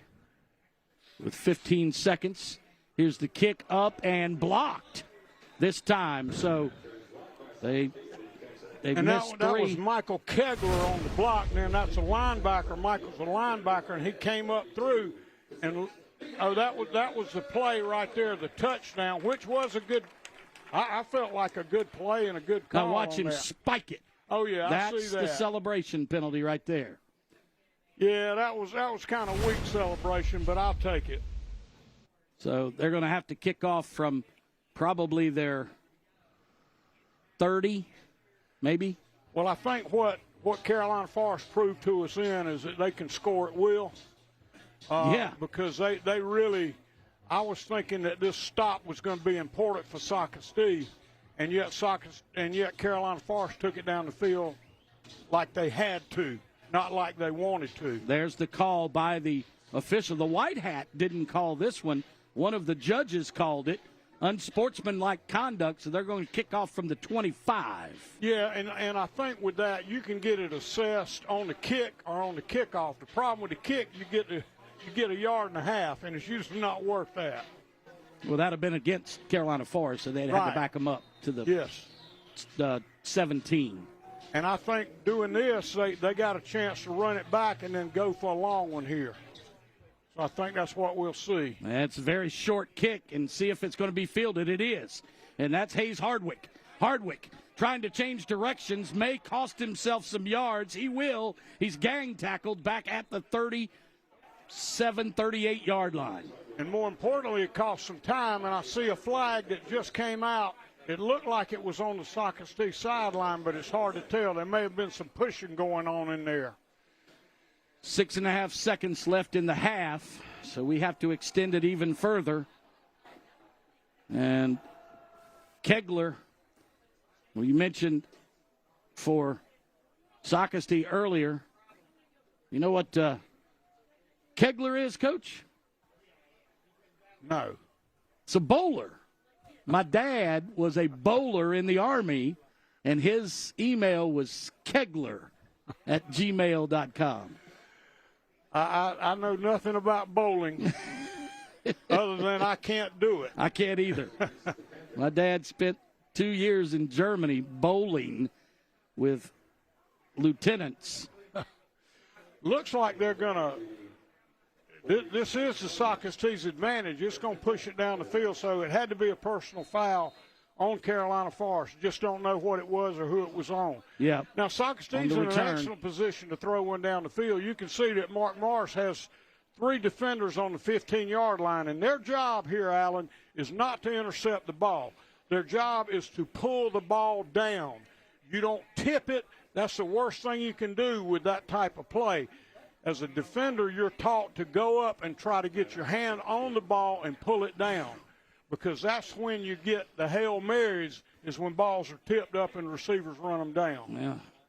We have an hour and a half first half, and we're just going to add a little more to it. And, boy, that was pretty good timing.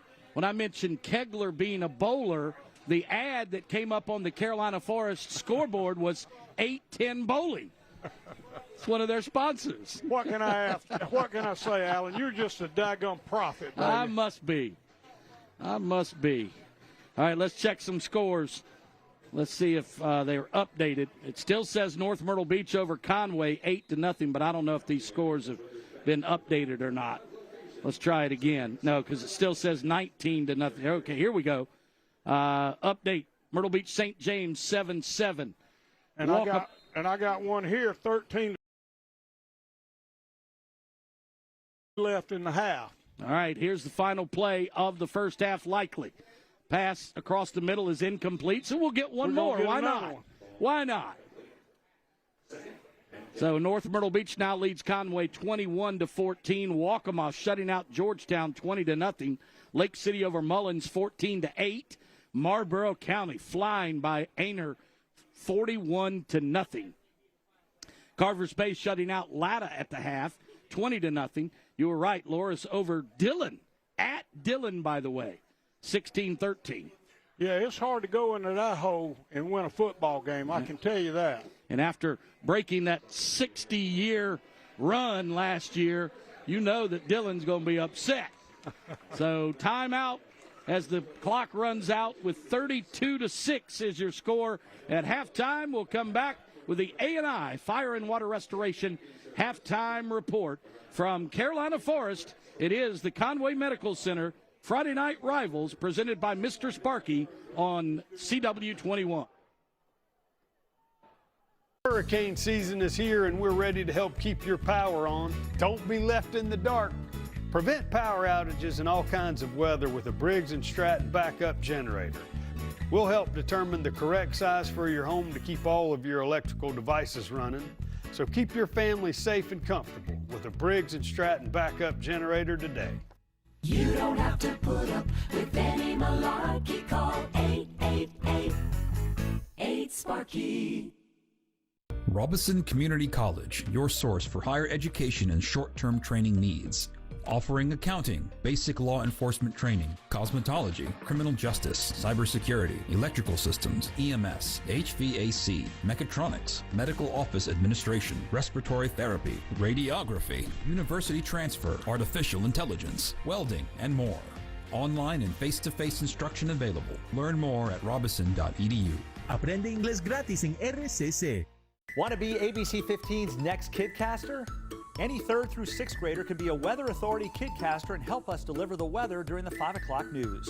Just mail an essay or drawing about what the weather in the Carolinas means to you and include the parent and child's full name, email address, phone number, and child's grade to the address on screen.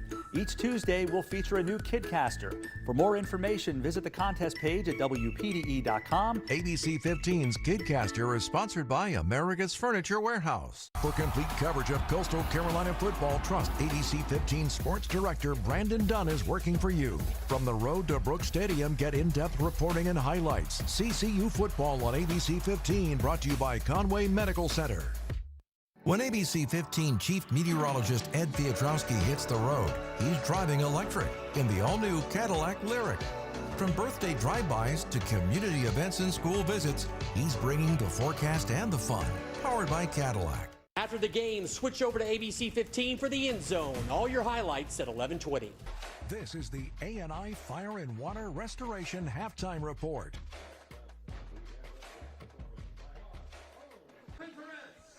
A&I Fire and Water Restoration, making your house home again after disaster strikes. It's halftime. The home team, the Panthers, lead it by a score of 32-6. The Braves got on the board late in the first half. And, of course, stick around after the game. We've got more for you on CW21. And then, of course, we'll have the End Zone on ABC 15. But right after the game, Law and Order, Toronto at 10 o'clock. And then on CW21, another play of Law and Order Toronto at 11 o'clock. And each week, we feature 2 scholar athletes, one from each school at the end of the season. Benjamin Franklin, the punctual plumber, will give one scholar athlete $5,000 scholarship. And here are this week's nominees. From Socastee, a cheerleader, Miley Graves, 5.246 GPA, and she cheers for all the teams at Socastee High School and does a great job for the black and gold. For Carolina Forest, it's Parker Rivas. He's a baseball star, and they love their baseball here at Carolina Forest. He's a pitcher with a 4.189 GPA, and I saw him out practicing on the field when I pulled in this afternoon across the street, Coach. They had baseball, beautiful baseball stadium. And the way the high school league rules are now, they can pretty much practice at will. Yep, year-round, no question. And you see that end zone looks like Williams-Brice Stadium here at Panther Palladium. But it's halftime. The A&I Fire and Water Restoration halftime report. Carolina Forest leads at 32-6. Don't go anywhere. Conway Medical Center presents Friday Night Rivals on CW21.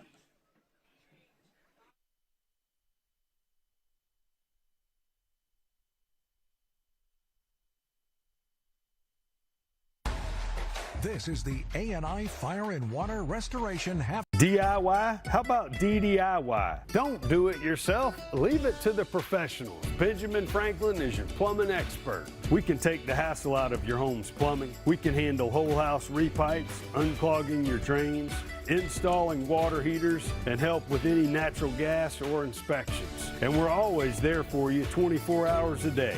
Benjamin Franklin is your punctual plumber. If there's any delay, it's you we pay. Hi, I'm Lenore Sellers, South Carolina football quarterback. In football, making the right call can mean the difference between winning and losing the game. Your health care is no different. With multiple locations throughout the state, Hope Health offers convenient, expert primary and specialty care. Make the right call and become a patient of Hope Health today. To learn more, visit hope-health.org. That's hope-health.org.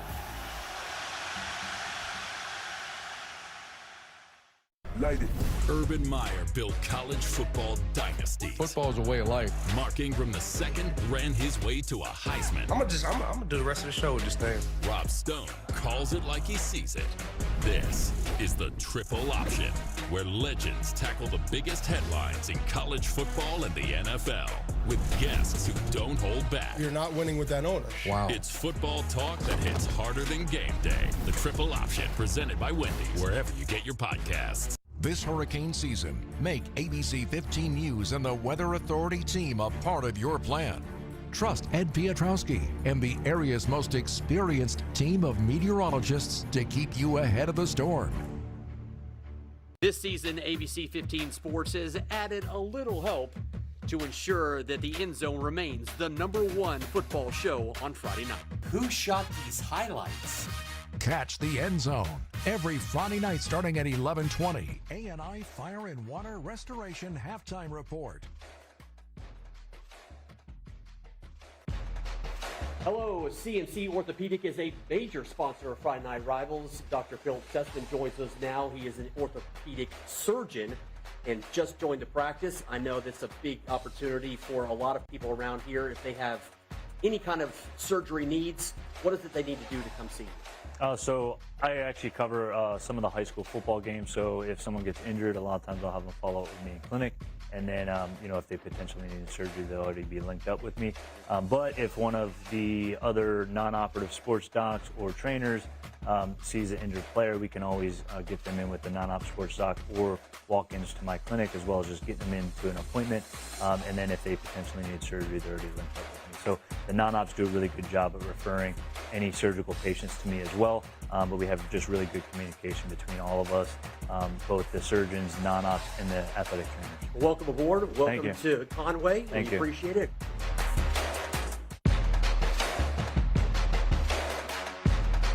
Right here with Tony Tony, Zach from Benjamin Franklin Plumbing. You guys coming back for your 6th year with Friday Night Rivals. How do you feel week 0, but high school football is back? How excited is that? Oh, yeah. Look, and how about the weather during this time of year? This has been a great August so far, so really looking forward to the fall football weather here. Glad to be a part of it, especially with the scholarship at Ben Franklin Plumbing. We've been doing it for 6 years, and it's just neat to make a difference in young student athletes' lives. Yeah, you guys, it's not something you have to do. Why is it something that you want to do, though? It's just important to give back to the community. I mean, that's how, you know, all of our employees that live here, we're all part of this community, and it's great to give back any way we can. And this is just one of the ways that we can really highlight somebody as well by partnering with WPDE and just having a good time handling, you know, hanging out with the student athletes. This is the A&I Fire and Water Restoration Halftime Report. Sometimes unwanted guests show up unannounced and they refuse to leave. They make themselves at home, making life uncomfortable. But that's when you call A&I to show that unwanted guest the door and keep them from coming back. You can rely on A&I to kick mold out for good. The all-new 2026 Hyundai Palisade has finally arrived. The most anticipated 2026 vehicle is here at Myrtle Beach Hyundai. The Palisade is built for comfort and style, whether you're taking the family out to dinner or on a road trip for vacation. The Palisade is the vehicle you owe yourself to get you there. The latest tech to keep you connected and safety features to protect your precious cargo. New Palisades are arriving daily, and we're ready to show you this exciting new vehicle. It doesn't matter who your team is, you're always a winner with Myrtle Beach Hyundai. Hi, I'm Lenore Sellers, South Carolina football quarterback. In football, making the right call can mean the difference between winning and losing the game. Your health care is no different. With multiple locations throughout the state, Hope Health offers convenient, expert primary and specialty care. Make the right call and become a patient of Hope Health today. To learn more, visit hope-health.org. That's hope-health.org. The ABC 15 Community Partner Program. This month, we highlight the Alzheimer's Association. Walk to End Alzheimer's offers support and resources for all those facing Alzheimer's or another dementia. By gathering together, the Grand Strand community can play an important part in supporting local families and funding vital research. The Alzheimer's Association, ABC 15's October Community Partner. To donate or register for the November 1st walk, visit alz.org/walk. This is the A&I Fire and Water Restoration Halftime Report.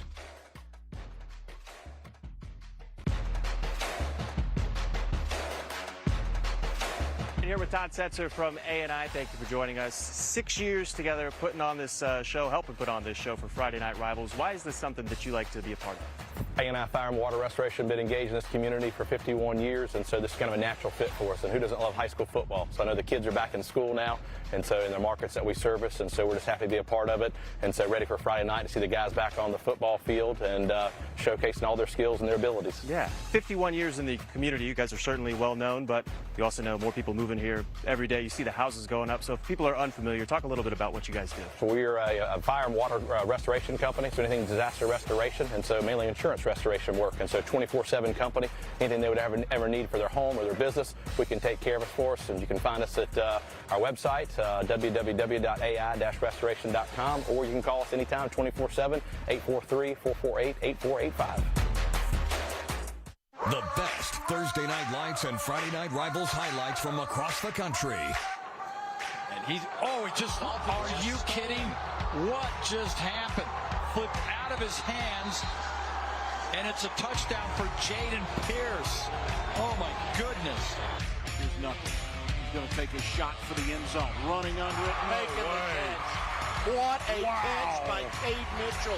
Holy cow for the Food City touchdown. And plus, stop of the game, Jeremiah Cruz.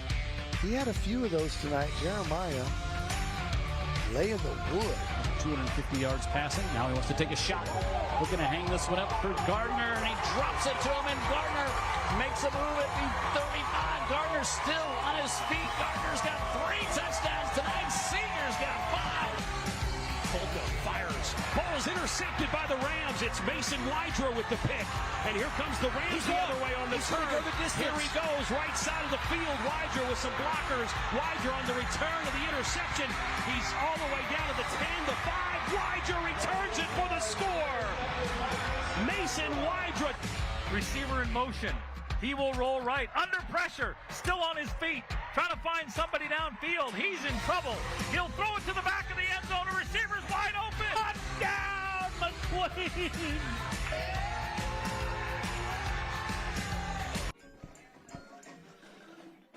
Back at the A&I Fire and Water Restoration halftime report, the gigantic Panther Band is out performing now with props and the flag girls and whatnot. We may have an American Pie situation here, Coach. Yeah, the marching band might refuse to yield. Yeah, it looks like they got Dino the dinosaur out there with a leaf costume on.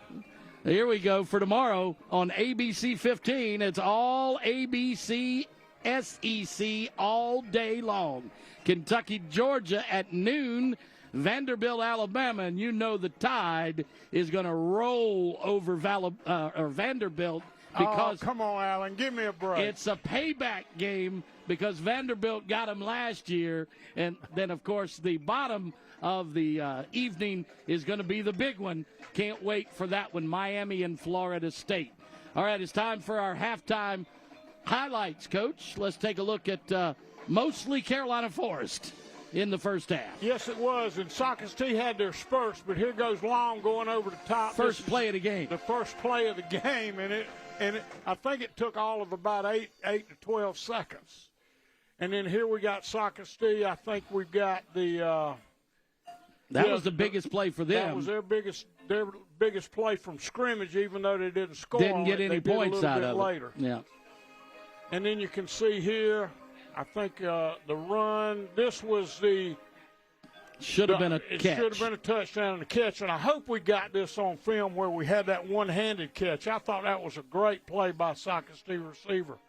This was one where it looked like it was good. He ran a flag route. Royals was just a little bit long on that. Cam runs a slant route right here and comes across and did a great job, but they turned it over. And that was important for Socastee because it kind of kept them in the game at that time, even though Carolina Forest pulled away later. You can see Royals get sacked right here. And I'm not sure if he had a penalty on that. I don't know. And here's Cam. This is the long run. And this is the long run that we had by Fox. 70 yards. And he just continued to make great cuts. But what he's got is that spurt right there to get in the end zone. And well, he didn't get in. I remember that. He ended up on the 3 or 4 yard line, didn't he? Yep. And then here we can see Royals. They had a bad snap out of it. He came up with it, got rid of it, and kept from getting the sack. This is Cameron handing off to Fox. Fox splits the middle right there. And, again, I mentioned when he did that, Fox has that ability to explode a little bit upon contact. Yards after contact. And that makes a lot of people miss him just because he's got that spurt. Well, the quarterback didn't get the first down here, gave it to Carolina Forest on 4th down. And then, Carolina Forest was able to take it right down the field. I thought maybe this was not Fox, but his Jaden counterpart. Anderson. That was Jaden, and Jaden did a good job on that one. And then I think when Carolina Forest put this one, here goes the catch. The one-handed grab. The one-handed grab. And I'd love to see that one again all night long. I could look at that. And then Socastee tries to go over the top, and they do. They get it down there close. This was a touchdown I think they scored on. They did. And this was their one touchdown. We got a catch here. He did a really good job then of really turning on that ball. That was Ethan Rich, because a ball thrown behind you is a really tough catch for you. There goes Jaden Anderson again. Man Anderson again on the run, and it's kind of hard to tell he and Fox apart other than their number, because they have a very similar running style. And that was the touchdown catch by Brady McDowell. And he got penalized for spiking that ball in, but nonetheless, he had the score already. So the band finally wraps up about a 15-minute performance, and the teams are making their way back onto the field. And so they'll add 3 minutes to it, and we'll have game play returned here in just a couple of minutes. But we've been on the – you want that one, Coach? You can have it. Sure you can have it. That's fine. And so we'll try to get you some scores elsewhere coming up here in just a minute. But we've been here for on air for almost 2 hours now, and we haven't even started second half yet. So let's hope that things move a little more rapidly in the second half. So, well, you know, Alan, with as much running as we had early, these are two running teams, and they want to beat you running the football. But they threw the ball down the field a lot and not a whole lot of completions. Well, let's take time out. When we come back, we'll have our second half Mr. Sparky kickoff as Carolina Forest leads it 32-6 on the CMC Friday Night Rivals on CW21. This is the A&I Fire and Water Restoration Halftime Report. Robison Community College, your source for higher education and short-term training needs. Offering accounting, basic law enforcement training, cosmetology, criminal justice, cybersecurity, electrical systems, EMS, HVAC, mechatronics, medical office administration, respiratory therapy, radiography, university transfer, artificial intelligence, welding, and more. Online and face-to-face instruction available. Learn more at robison.edu. Aprende inglés gratis en RCC. Greatness is measured in the mornings you wake up ready to move. In the moments you choose motion over stillness. In every single time you refuse to sit this one out. That's why CMC Orthopedics has 5 locations across the county and sees walk-in patients every day. It's why the Chanticleers trust us with their dreams as the premier orthopedic provider of CCU athletics. Greatness keeps moving, and CMC Orthopedics keeps you there. Life can get a little hectic, and sometimes things slip through the cracks. But when life overflows, A&I is ready to step in. Our team acts fast to restore your home and bring peace back to your life. You can rely on A&I when life overflows.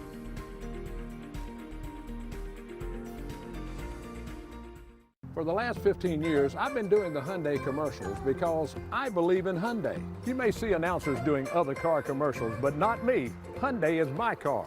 They have a lot to offer, winning 89 safety awards over the last 10 years, the best warranty in the business, and now for all the 2025 Hyundais, a free 3-year maintenance program. I've owned 3 Hyundais over the years, and guess what my next car is going to be? A Hyundai. Come see what driving a new Hyundai is all about, right here at Myrtle Beach Hyundai.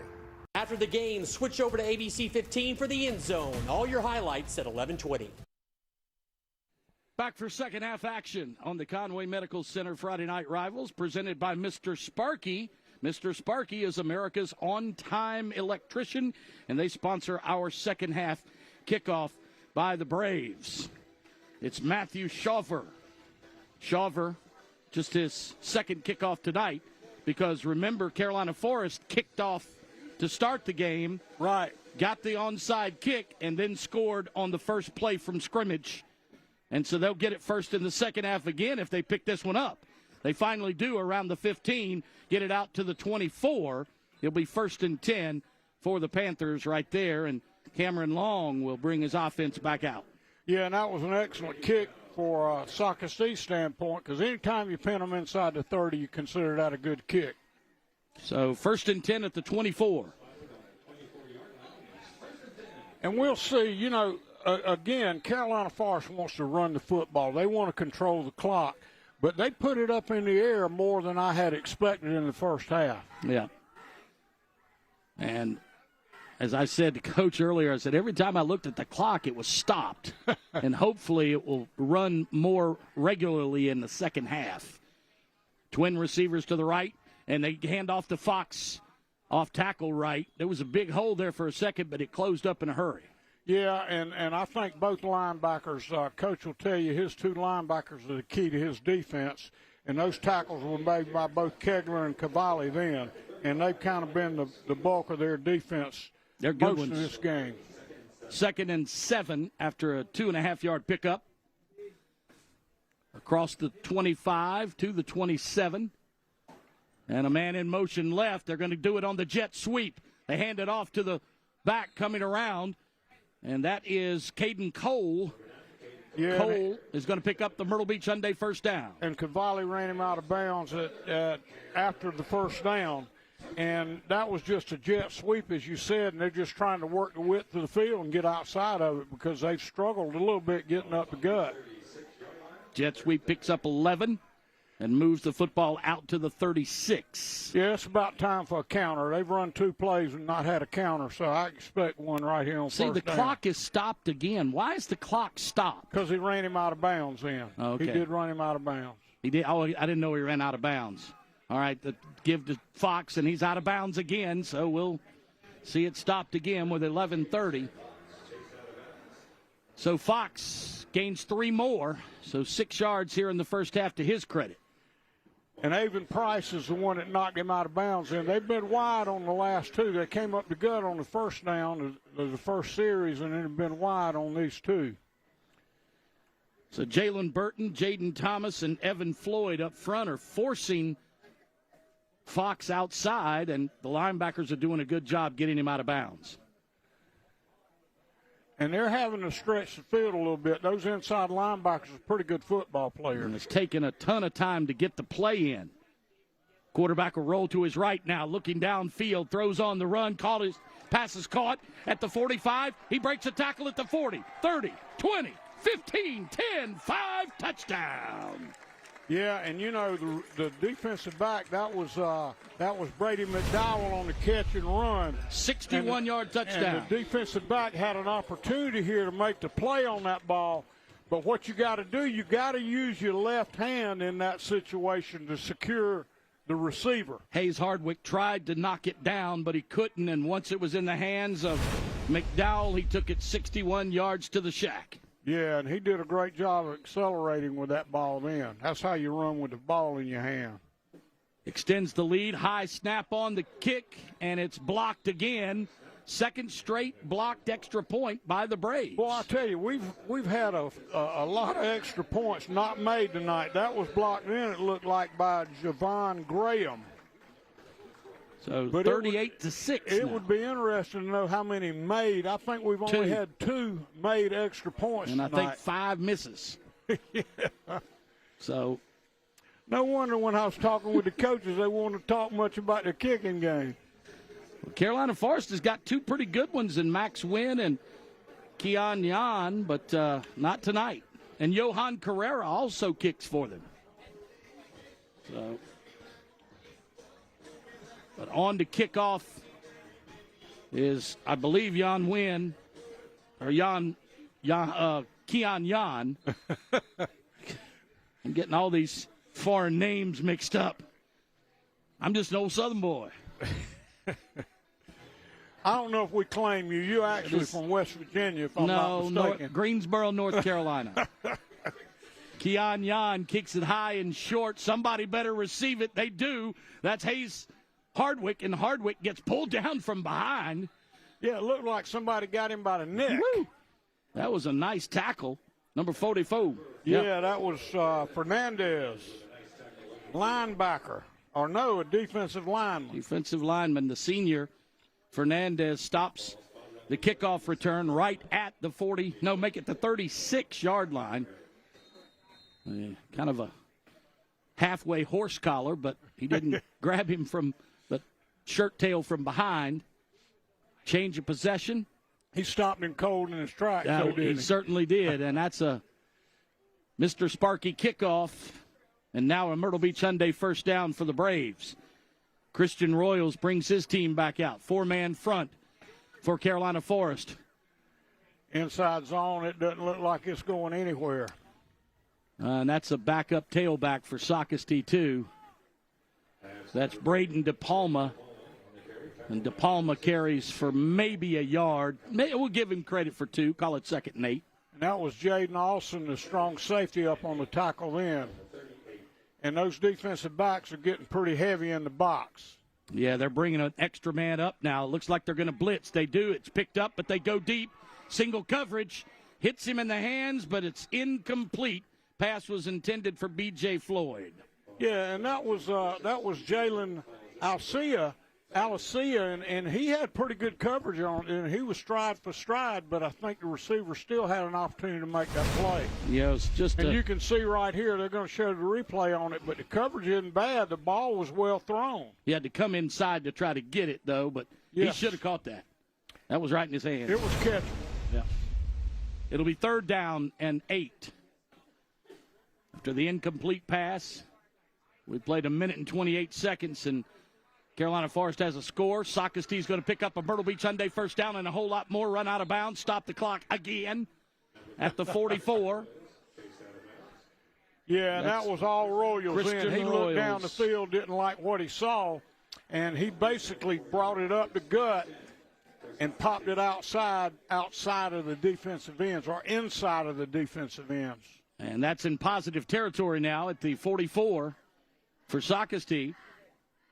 They were on the Carolina Forest side of the field only a couple of times in the first half. Yeah, and it'd be a good shot in the arm if they could take this first one in. So here's a swing pattern. It's caught by the tight end, and he lunges forward for the first down. I believe he got it.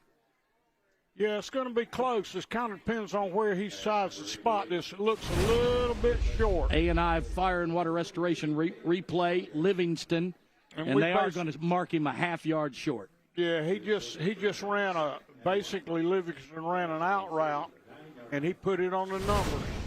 They gave him a left foot spot instead of a right foot spot on that one, Coach. Yeah, that's what you call a Socastee spot. Yeah.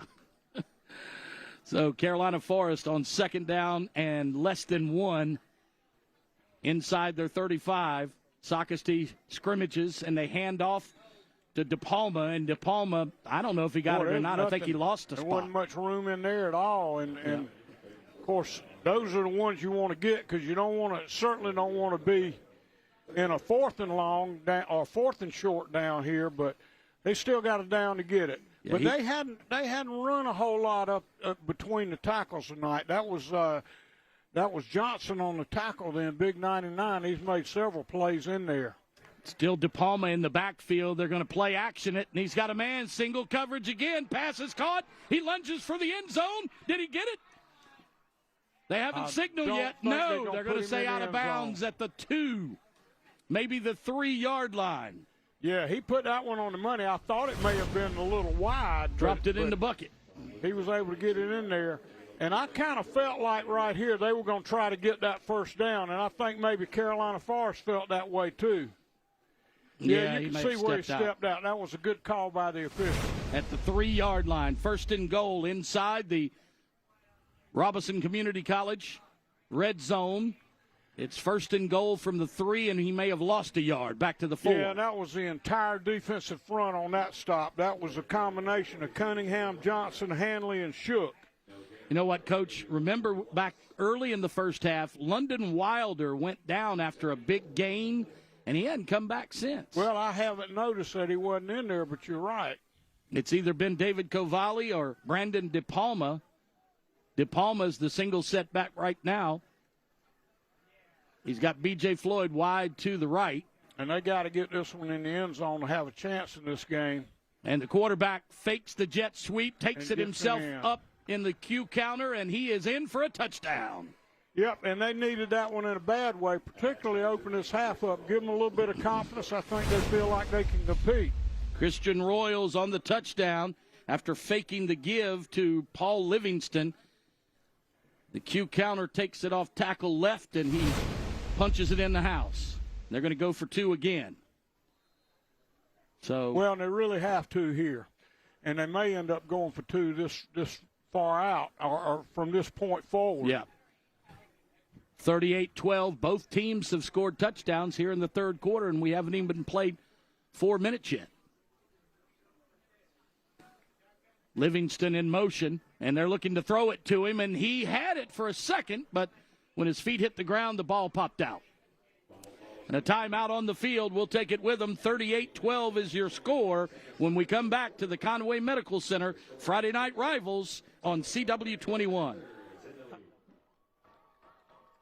The all-new 2026 Hyundai Palisade has finally arrived. The most anticipated 2026 vehicle is here at Myrtle Beach Hyundai. The Palisade is built for comfort and style, whether you're taking the family out to dinner or on a road trip for vacation. The Palisade is the vehicle you owe yourself to get you there. The latest tech to keep you connected and safety features to protect your precious cargo. New Palisades are arriving daily, and we're ready to show you this exciting new vehicle. It doesn't matter who your team is, you're always a winner with Myrtle Beach Hyundai.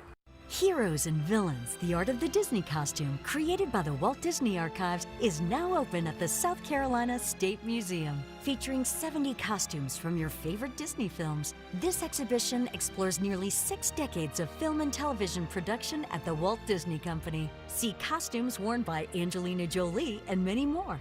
Experience the magic behind the scenes today. Open for a limited time. Get tickets online at scmuseum.org. Well, we've played just over 3.5 minutes, and we've got 2 touchdowns on the board here in the third quarter. But during the fourth quarter of tonight's game, we'll be highlighting the school bus stop of the game. The law in every state requires drivers to always stop for a school bus when the arm is out and the red lights are flashing. Here's a return for Carolina Forest. That's Jaden Anderson, and he is bottled up by about 4 or 5 different Braves after a good return to the 40-yard line. And that was Graham on the tackle. You know, we haven't had but 1 or 2 standard kickoffs in this game. Most of them have either been squib kicks or high pooch kicks. And I think that you got 2 pretty good return guys, 1 on each team, and I think that's the reason for it. So 1st and 10 for Carolina Forest with a big lead here in the third. And Mark Morris calls the plays, but someone else signals in the plays. He stands way away from all of his team on the sideline. Here's a toss sweep to the tailback. Fox is going to run out of bounds and stop the clock again. Yeah, and they really like this play. This is just a lead option to the field, and all they're doing with the lead option is very similar to the sweep, like you said, Alan, but you're just taking one of the defenders out with the quarterback. Well, and you can see it right here. Now, look, Coach, they didn't stop the clock this time. He runs out of bounds, but they didn't stop the clock. But on the play, they didn't start the clock. There was still 8:14 when he ran out of bounds. Well, he's probably trying to get it right. I don't think it matters to him. 38-12 is your score, and another Myrtle Beach Hyundai first down. And that tackle then was Gavin Hutchison. And, again, you don't want your secondary to have to make too many tackles. Lining up in the slot for the Panthers is Caden Cole. Wide out to the far side is Brady McDowell. He caught the first half touchdown pass for the Panthers that just about closed out the half. Here's, again, spin play on the tunnel screen, and that was to McDowell. And McDowell catches but is spun down immediately. Yeah, Socastee played that well. I think they identified it. To play that tunnel screen, you got to get pressure both from the outside and the inside, because if you get one or the other, he's got a ways to go. That play was made by Javon Graham then, and, of course, it's over there right at him.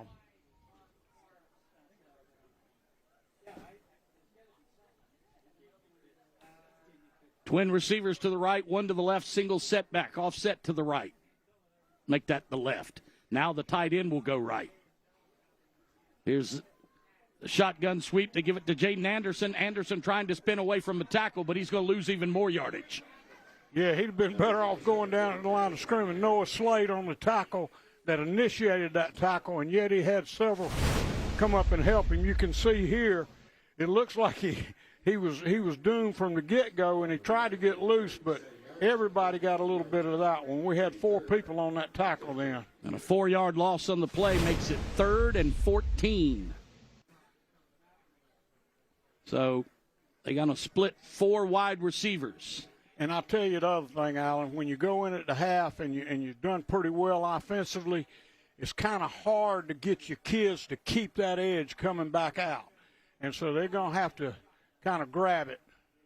Looks like they're going to throw the screen again, this time to Fox, and Fox is going to get back to the line of scrimmage and the original line, and that's it. Yeah, and they don't look quite as efficient offensively as they were early on, and I think a lot of it's just concentration. And the tackle then, or he was bumped out of bounds in by Kegler and maybe Baxter Slade, I think. Now he's looking at 4th and 11, Alan. You going for this? Mark is. They feel like they can throw the passes that they want to make. They've run that slant pattern a lot, but they're going to go the out pattern this time, and it's over the head of the intended receiver, Nick Zencone, and it'll turn it over on downs to the Braves. Yeah, and I think the person that made that was Avon Price. He was in a position to jump that route. Long saw it and overthrew it, and it was a good call on Long's part, but then Price was right where he should have been. The Panthers in all black tonight with the maroon numbers and white trim. That white trim is the only thing that's saving us from seeing the numbers. Well, I was going to ask you if they had jersey numbers because I can't hardly see them from up here. I'm glad I got my man in the box with me because without him, I wouldn't be able to tell you who was making the tackle. His eyes are better than both ours put together. Here's another underneath screen, and they're going to get the middle screen with a big gainer. 12-yard pickup on the Myrtle Beach Hyundai first down. Yeah, and they've thrown that slip screen about 3 or 4 times, and that's the first one that's been good to them. That was both Mason Jones and DeForest on that tackle. Hayes Hardwick on the 12-yard gain for the Braves. 1st and 10 at the 46. And, of course, Myrtle Beach Hyundai, no games, no gimmicks, just good deals at Myrtle Beach Hyundai. Trips to the right, one to the left, but they go right off the counter to Braden DePalma and didn't fool anybody. And I surely have called Johnson's name a bunch inside, 99, and he's made a lot of plays between the tackles. And really, Socastee hadn't had a lot of success in there. Most of the success they've had offensively has been pushing the ball down the field or getting on the edge. 1 yard loss on the play makes it 2nd and 11. Back at the 45. In motion, Livingston. They fake it to him, and I thought he fumbled for a second, but Royals hangs on to it and gets back to the original line of scrimmage. It'll be 3rd down and 10. And first in on that was Drew DeForest, but then he was joined by 3 or 4 other guys to help bring Royals down then. Boy, that mesh point was almost messed up right there. And they're looking at 3rd and 10 at midfield. That's always a tough down because you can do anything you want to on defense in this setting. Ball out at the 46. Trips to the right, one to the left. DePalma's in the backfield with Royals. Royals now on the quarterback draw. Royals to the 50, and that's going to be it. Maybe the 49, so a 4-yard pickup's going to be 4th and 5. And that's Wineglass on the tackle, and he was actually in coverage but came out of his coverage to come up and make the play on Royals end. And I think Royals, when he got back in his setup and realized that they were covering with 7 or 8, that's when he took off quickly, and that was a good decision. It just didn't get enough yardage out of it. They're going to go for it midfield. And I think when you're down like this, you got to do that. All right. Dangerous play here coming, but it's caught, and B.J. Floyd is going to move the chains. Yeah, he scared me a little bit. He had the first down, and then he backed up to try to get a little more yardage. And I was afraid he was going to get tackled. You can see it right here. If you look where he had it, he's got the first down right there, but when he came backwards, I thought he was going to lose it. The tackle then was made by Jalen Wineglass and Drew DeForest, well, the 2 linebackers. Ducked underneath to pick up the first down. Myrtle Beach Hyundai first down. The jet sweep, quarterback Q counter again. Yeah, and he's using that jet sweep just to loosen up and soften. That defensive end is really doing a good job of closing down when he gets that inside block. And what that jet sweep does is it makes him have to sit still and play there. The tackle then was made by Connor Ross, the middle linebacker, because he came straight. He stayed in there and didn't follow that jet sweep then. Have you seen teams use the tight end as their jet sweeper? No? I tell you, with the way they're running that stuff, they're using everybody now, particularly those H-backs. Yes. And the quarterback this time that's a straight run by Royals. Christian Royals picks up maybe a couple, so it'll be 3rd down and let's call it 2. And Anthony Cunningham here, and I think it's safe to say they're in 4-down territory from this point on, because they got to get some points on the board, and Coach Hampton knows that. Trying to draw Carolina Forest offside. He almost did right there as DePalma stands to his right out of the pistol. Trip receivers left and one to the boundary side. They're throwing to the field side, and it's almost intercepted. Yeah, he just about picked that. He actually stepped under the receiver, and I thought he had it picked, but the ball was a little bit too low. You can see right here where the inside defender took that route. He was actually manned up on him and following him inside, and I thought he made a pick on that. The quarterback threw it just about the only place. It was a good that it was a bad throw. Yeah, the receiver could catch it. Yeah, and that was Aiden Armstrong on that play. DePalma behind Royals this time, out of the pistol. He runs that tight end jet sweep again. They're going to keep it, and they're not going to get it this time. So it's going to go over on downs. And that was a good call for them. They've had a lot of success with that, and yet I think Carolina Forest was looking for it. Yep. And we've been calling Wineglass and DeForest's name a good bit. That tackle was made by Jalen Wineglass, and he just kind of stayed in there. He's a Mike linebacker, and that's the one that's got to make that play on that cue on the quarterback. So 1:15 to go in the 3rd quarter, and the possession changes to the Panthers. And they're taking their own sweet time getting the play call in. Seems like Socastee had that ball a long time on that drive, didn't it? To move it as well between as they did, 30s, yeah. And quarterback hands off to Fox. Jalen Fox breaks 2 tackles, 3 tackles, picks up a 1st down, and advances it almost to midfield. Yeah, and the tackle was made by Avon Price, but it was after Fox got about 15 or 20, and Fox looked like he'd been over there drinking Gatorade because he was rested and ready to go. So at the 49-yard line, it'll be a Myrtle Beach Hyundai 1st down for the Panthers, and the clock is inside 30 seconds before the snap. Mark Morris talks in the headset to his signaler, which is behind the play. Morris is way ahead of the play. And so he signals it in from behind. And he's doing that because he wants to see the defense. Mm-hmm. And this time they hand off, and it's a minimal gain. Yeah, Fox gets about 2 or 3. So it'll be a 3-yard gain, 2nd and 7. In plus territory, and that'll be the end of the 3rd quarter. So we'll take it with them 38-12 as we head to the final 12 minutes of play. It is the Friday Night Rivals presented by Mr. Sparky and Conway Medical Center on CW21. Recycle right, South Carolina. When bottles are compacted for shipping, liquids drip and splatter, creating a sticky, smelly mess. Quick rinse of all your containers before you recycle goes a long way. Visit www.solidwasteauthority.org or www.recyclerightsc.org for more info on how to recycle right, South Carolina.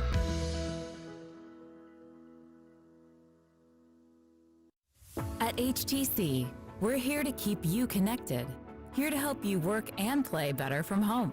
And most importantly, here with HTC Smart Wi-Fi, providing a safe, secure, and reliable fiber optic connection.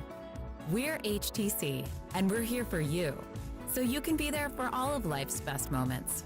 Stay better connected. Build closer connections. Connect with HTC Internet. HTC, here to connect. Hey, it's Tony Zach with Mr. Sparky reminding you it's hurricane season. Do you need help with your portable generator hookup? Mr. Sparky can make it easy by installing an interlock kit and a receptacle. This keeps our hard-working linemen safe when you're using your portable generator. Call the electrical professionals at Mr. Sparky. We'll be right over. You don't have to put up with any malarkey. Call 888-8-SPARKY. Robison Community College, your source for higher education and short-term training needs. Offering accounting, basic law enforcement training, cosmetology, criminal justice, cybersecurity, electrical systems, EMS, HVAC, mechatronics, medical office administration, respiratory therapy, radiography, university transfer, artificial intelligence, welding, and more. Online and face-to-face instruction available. Learn more at robison.edu. Aprende inglés gratis en RCC. Want to be ABC 15's next Kidcaster? Any 3rd through 6th grader can be a Weather Authority Kidcaster and help us deliver the weather during the 5 o'clock news. Just mail an essay or drawing about what the weather in the Carolinas means to you and include the parent and child's full name, email address, phone number, and child's grade to the address on screen. Each Tuesday, we'll feature a new Kidcaster. For more information, visit the contest page at WPDE.com. ABC 15's Kidcaster is sponsored by America's Furniture Warehouse. Every month, ABC 15 News and Elliott Realty celebrate a local hero. As a Carolina champion, these extraordinary individuals go above and beyond, making a real difference in our communities. But it's not just about recognition. It's about inspiring others to join in the spirit of service. Watch ABC 15 News as we honor these champions. To nominate your local hero, scan this QR code or go to WPDE.com and click on the Carolina Champion tab from the Spotlight dropdown. After the game, switch over to ABC 15 for the End Zone. All your highlights at 11:20. 36 minutes are in the books, and we're down to the fourth quarter with a 26-point lead by the Carolina Forest Panthers, and they have the football on the Socastee side of the field at the 48. 2nd down and 8. I want to thank Principal Gage Riggers and Athletic Director Ina Thompson for their hospitality tonight. And here's a handoff again to Fox, and he made all the way. He's gone. Yep, the speed is lightning. Yeah, he's got that extra gear, and I knew that once they had, both of those defenders had angles on him, but it never got to him. You can see it right here. Once he splits the defense like this, they ran the counter, and then here we had some angles, but they weren't gonna become anything. 48-yard touchdown run by Jaron Fox. He is the North-South All-Star on this team. And that was quick. So the first play from scrimmage in the ball game and the first play from scrimmage in the fourth quarter, it's touchdowns for Carolina Forest. And they extend their lead 45-12 now, 33-point advantage. And let's not overlook the fact that we had a successful extra point then. Yeah. And that point was made by, I think, Kiana Jan. And Braves had blocked the last 2 extra points. And this time Jan gets it through. And the lead is 33. And Jan will be kicking off from the 40. And, you know, again, both teams have chosen to do sky kicks and not really interested in kicking the ball down the field, even though once or twice we saw them kick it down inside the 10. So they're capable of doing that. It's just a choice. I've made note of Jaron Fox being on the North-South All-Star team a couple of times tonight, but from the local area, receiver Zamorius Robertson from Dillon made the Shrine Bowl. Zion Giles from Carvers Bay, Josiah Mason from South Florence, offensive lineman in the Shrine Bowl, and defensive lineman Jamie Williamson from West Florence, Daniel Capehart from Dillon at linebacker, Deshaun Scriven, a defensive back from Crestwood, Roosevelt Nelson from Crestwood is a coach, and Matthew Richard from Carvers Bay also on the Shrine Bowl coaches that were announced last Sunday. So this year they flip-flop. That is a prestigious game that has been going on for a long, long time. So congratulations to all of those. And your son's team is ranked number 2 in the state in 4A this week, South Florence, right behind South Point, who beat the only team that beat South Florence, Northwestern.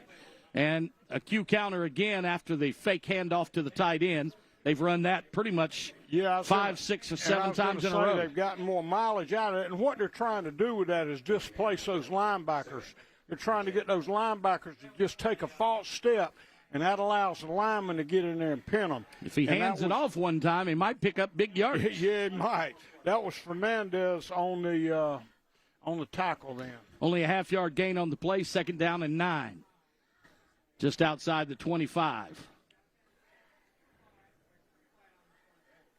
So here's the snap, and they throw across the middle. Patch is caught by Hayes Hardwick. He breaks away from the tackle. Now he's got some running room. He had one man to beat with one right behind him, but he spins forward to the 41st and 10 in plus territory for Socastee. And we'll see it on the replay right here, Alan. It was just a slant route. It looks like the outside guy ran a slant. Hayes made a good catch and did a good job getting up the field once he caught it.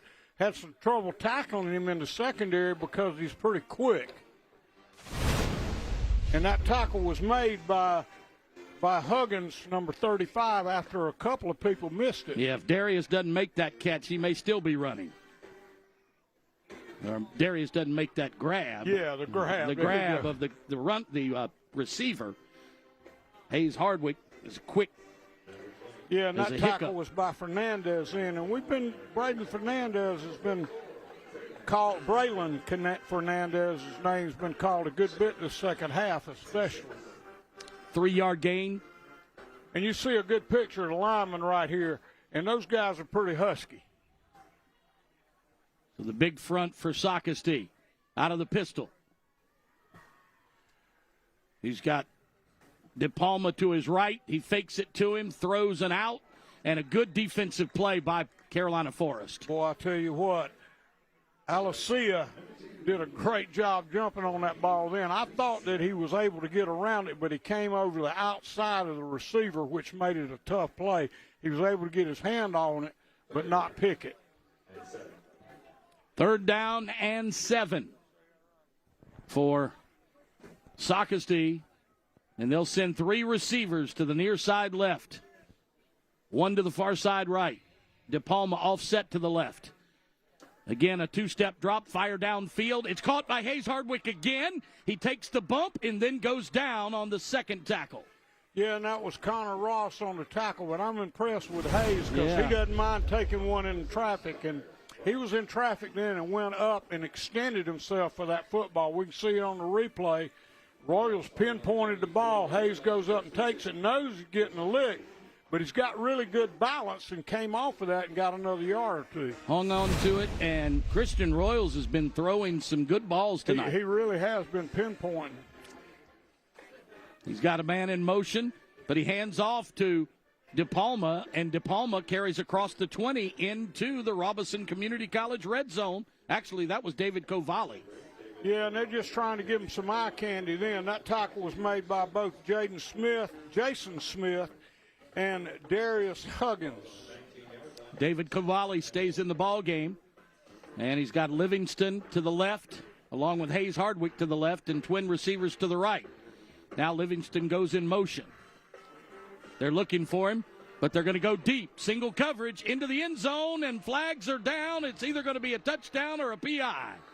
It's going to be a PI. And he must have pushed off. That's the only thing I could figure. If they called it on the receiver, and I'm not sure if it was on him or the defensive back. It was on the defensive back. The way he's standing over that flag, though, why would he stand over the flag if he caught it for a touchdown? It's on the defensive player, Coach, I promise you. He pushes him right there. That's a I don't know. Okay, Coach. You wait and see. Now we got a second flag thrown in the air. You wait and see who that penalty's on, big bad boy. Yep. That was Alcia on the play, and here's the pass interference call against the defense.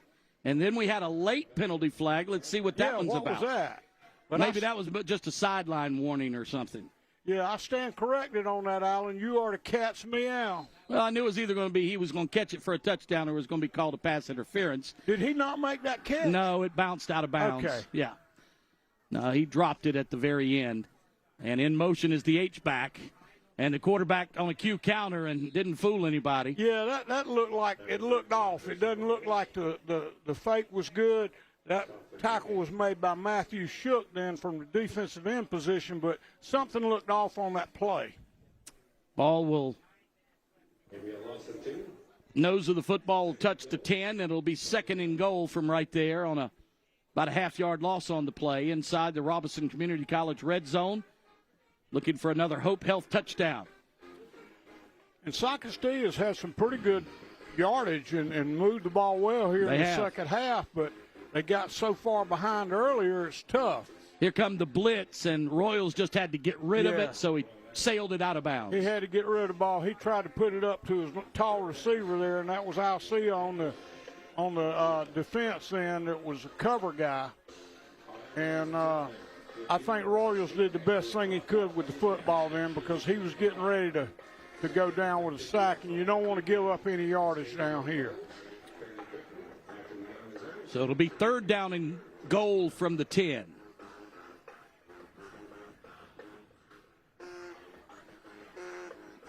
Make that Covally in the backfield. Hayes Hardwick to the left, Twins to the right. He's looking for Livingston across the middle as a jailbreak blitz. He had 3 people in his face. Yeah, and he had to get the ball out. He just threw it a little bit short. He had a good read. He made a good decision on that, but he wasn't able to get enough on the football then. So 4th down and goal. 4th and goal, and they're going to go for it. The kick's not going to help them here, and they just need points, and they need as many as they can get, and they know it, and they moved the ball effectively. Yeah, and the blitz has affected Royals the past 2 plays. You think they bring it again on 4th down? You know, and particularly down here because you don't have to defend the depth of the field. Timeout Socastee, and with 8:30 to play in the football game, it's 45-12. Braves have a big play coming up. 4th and goal on the Conway Medical Center Friday Night Rivals on CW21. No one likes a dirty diaper, including us. Diapers, syringes, needles, and other sanitary products should never be recycled. These pose a risk to our workers. Taking the extra step to make sure these items are disposed properly is a simple way to help aid in making our planet cleaner. Visit www.solidwasteauthority.org or www.recyclerightsc.org for more info on how to recycle right South Carolina. Clogged toilets? Is your kitchen sink backed up? Do you have a leaking faucet? Call the experts at Benjamin Franklin Plumbing and let us help with any of your plumbing problems. We repair leaky or broken water heaters, fix frozen pipes, unclog sewer lines, and even repair garbage disposals. We're here for you 24 hours a day, and we still don't charge to come out during regular business hours. Benjamin Franklin is your punctual plumber. If there's any delay, it's you we pay. 8.5 to play from the Panther Palladium on the campus at Carolina Forest. And that's a new name for the stadium. It used to be just called the Panther Den, but now it's a Palladium. I like it.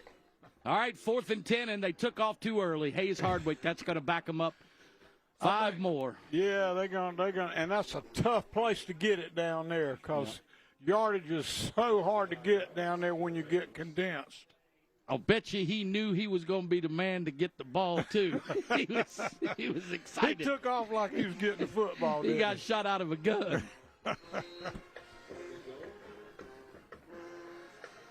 I bet they don't throw it to him this time.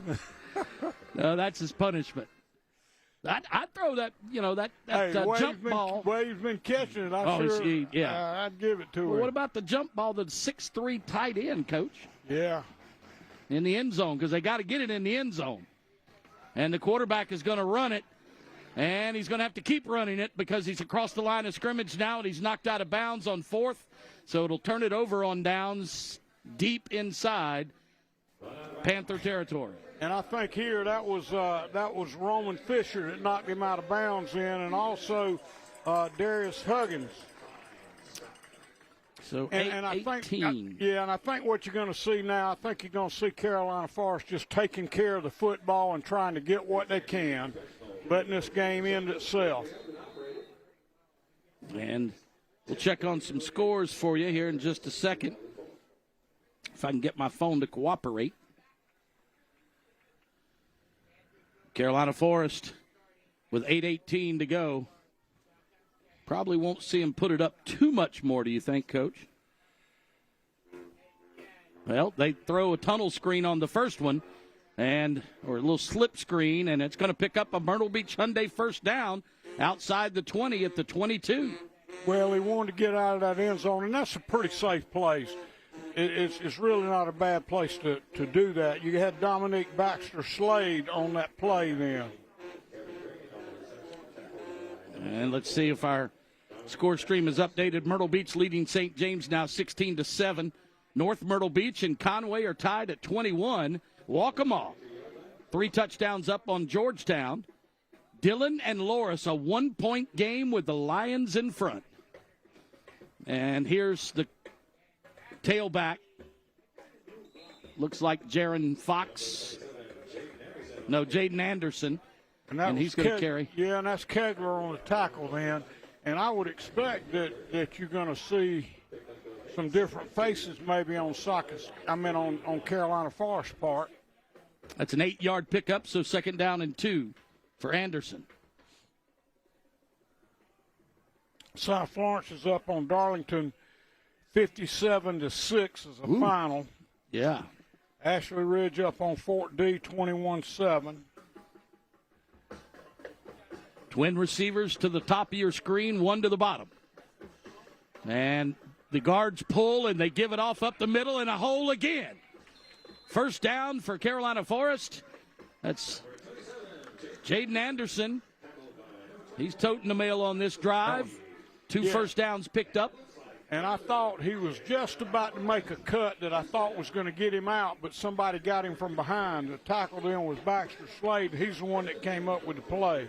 Myrtle Beach Hyundai first down, so Carolina Forest is out of the shadow of their end zone now with 6.5 to go. Almost midway through the 4th quarter. Yeah, and it's been their game the whole way. Yeah. And what you got to do in this situation is just manage it and manage it to your advantage.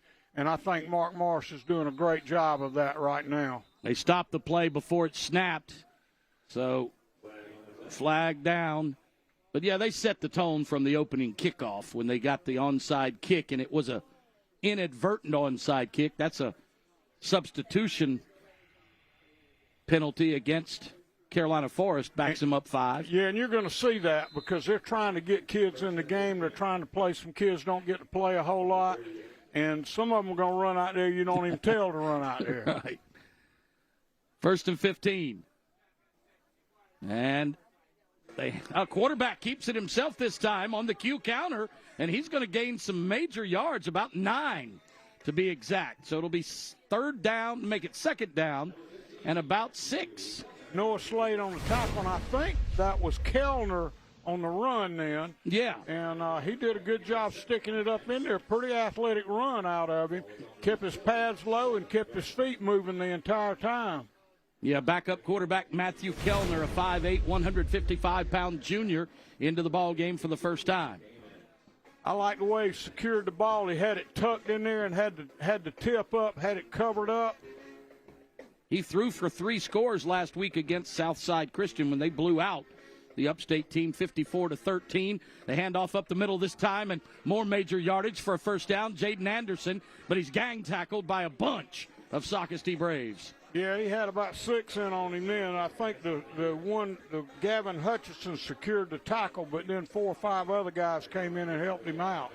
Well, they're not going to give him from the forward progress, I don't think. He was pushed back by a host of Braves. I think he got all the way down to about the 45, but they're marking the ball back at the 48. And I think they're discussing that right now, but the head linesman marks it at the 48, so it's still short of a first down. 3rd and 1. 3rd and 1, and they're just going to try to keep the football, so they may go for it here if they don't get it on 3rd. Yep. So Mark's taking his time making that call. Coach Morris, is taking his time making that call, and I think you're going to see him use the clock to his advantage as he goes forward. Dominic Francisco is your H-back this time, and he blocks for the tailback who carries for a first down, Jaden Anderson, for 5 more. A Myrtle Beach Hyundai first down inside the 45. Avon Price was the first in on the tackle, but it's after the first down. So it moves the chains. 1st and 10 at the 44. And plenty of time. They're just taking all of the time. You're right, Coach. Mark Morris moves from deep on one end of the field to deep on the others to look at that defense. And then he calls the play from back there. Yeah, he's just taking his time and stretching it out. And plus he's got some young guys on the field, so he wants to make sure they got it. And I think he called timeout right here. Yeah, he saw what was being called. He was walking gingerly for him, actually. So timeout on the field, 4:15 to go. 45-12, Carolina Forest, the home team in front on the Conway Medical Center Friday Night Rivals on CW21. Clogged toilets? Is your kitchen sink backed up? Do you have a leaking faucet? Call the experts at Benjamin Franklin Plumbing and let us help with any of your plumbing problems. We repair leaky or broken water heaters, fix frozen pipes, unclog sewer lines, and even repair garbage disposals. We're here for you 24 hours a day, and we still don't charge to come out during regular business hours. Benjamin Franklin is your punctual plumber. If there's any delay, it's you we pay.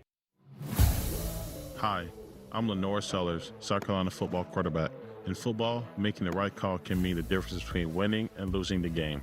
Your healthcare is no different. With multiple locations throughout the state, Hope Health offers convenient, expert primary and specialty care. Make the right call and become a patient of Hope Health today. To learn more, visit hope-health.org. That's hope-health.org.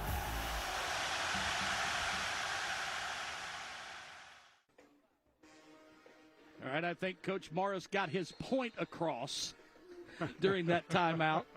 And his team has it 1st and 10 at the 44 of Socastee. Yeah, and you know, it's a little unfair, but when you put your subs in, you expect them to do it right and exactly like you want it, but it rarely happens. And here's the snap. It's Kellner again. Kellner straight up the gut for about 9. Yeah, and that tackle was made by Cavalli. He's made a bunch of tackles tonight. I was impressed with Kellner then. He didn't lay back. Once he pulled that ball, he took off. Had good acceleration through the line of scrimmage. 2nd and 1 at the 35.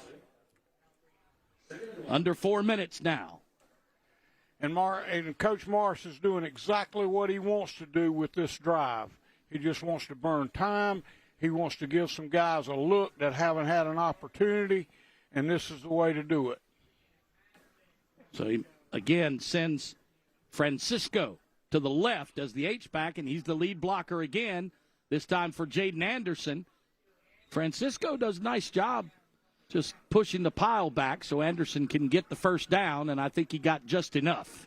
Yeah, and that was Baxter Slade coming in then. He is their strong safety, so he's a little closer to the ball and really pretty much a glorified linebacker, but he's made a lot of plays tonight. He's been on a lot of tackles. Myrtle Beach Hyundai first down on a 2-yard gain by Anderson.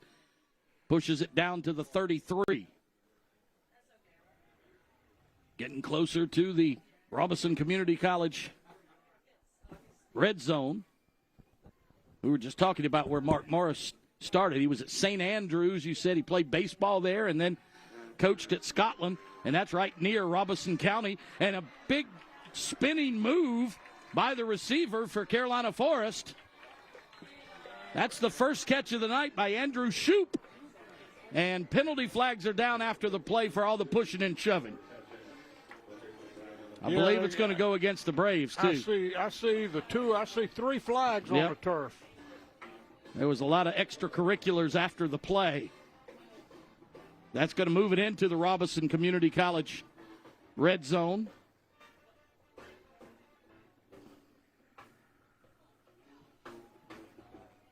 And let's wait and get the indication. Like you said, 3 different officials threw flags. And I think it's going to be an unsportsmanlike conduct. It may go both ways, though. Yeah, it could be offsetting. Typically, yeah. Personal foul on the Braves, personal foul on the Panthers, offsetting. You got it, Big Al. Yeah. So it will result in a first down. They'll move the sticks. And there's still 1 flag on the field. He refuses to pick his flag up. Finally does.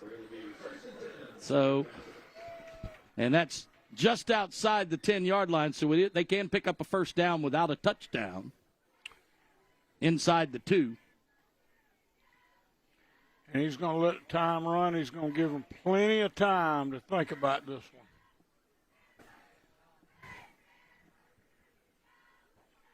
So Kellner still in the ball game, the junior quarterback. And he threw to Andrew Shoup last time. He's going to hand off on the jet sweep this time. And he changes directions and gets it inside the 5. He may be right at the first down stick. Yeah, and it looked like they spun him around. He ran backwards and then went back forward. Jaden Anderson on the carry. Yeah, Here's a replay. you can see right here on the replay, we kind of missed the front end of it. Here it goes right here. But he looks like he just kept his feet moving and just ran backwards and turned around. And nonetheless, that was great balance on his part. And did a good job with that run. Let's pick that up. I just got a question. Somebody's reporting that St. James has beaten Myrtle Beach 28-24. Let's see if I've got it on my score sheet here. And a timeout for the Panthers. Well, now, of course, I'd get that. A message.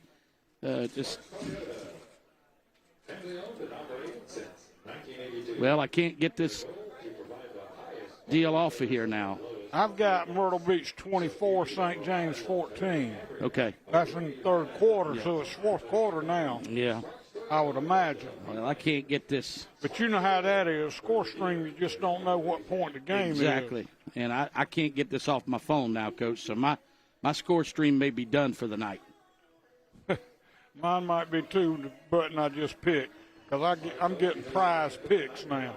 Yeah, well, I just can't get it to it's overtaking my phone. It wants me to install the WhatsApp Messenger. That's what I get. And that's the bad thing about Score Stream is you end up getting other bull crap. But I say close, but it won't close. Well, finally does. I'm in the App Store. Okay, well, that's what it's. All right, let me see if I'm not getting a score from that game, Coach. Well, there it is, 24-14 third quarter. That's what I've got, too. Now, Yeah. So, all right. So, that'll start the clock after the penalty. Penalty was against Carolina Forest. Backs them up. They got it all the way down to the 2, so instead it backs them up to the 7 or 8. They can still get inside the 2 for a first down, so it'll be 3rd and about 7. And they're letting the clock run inside a minute.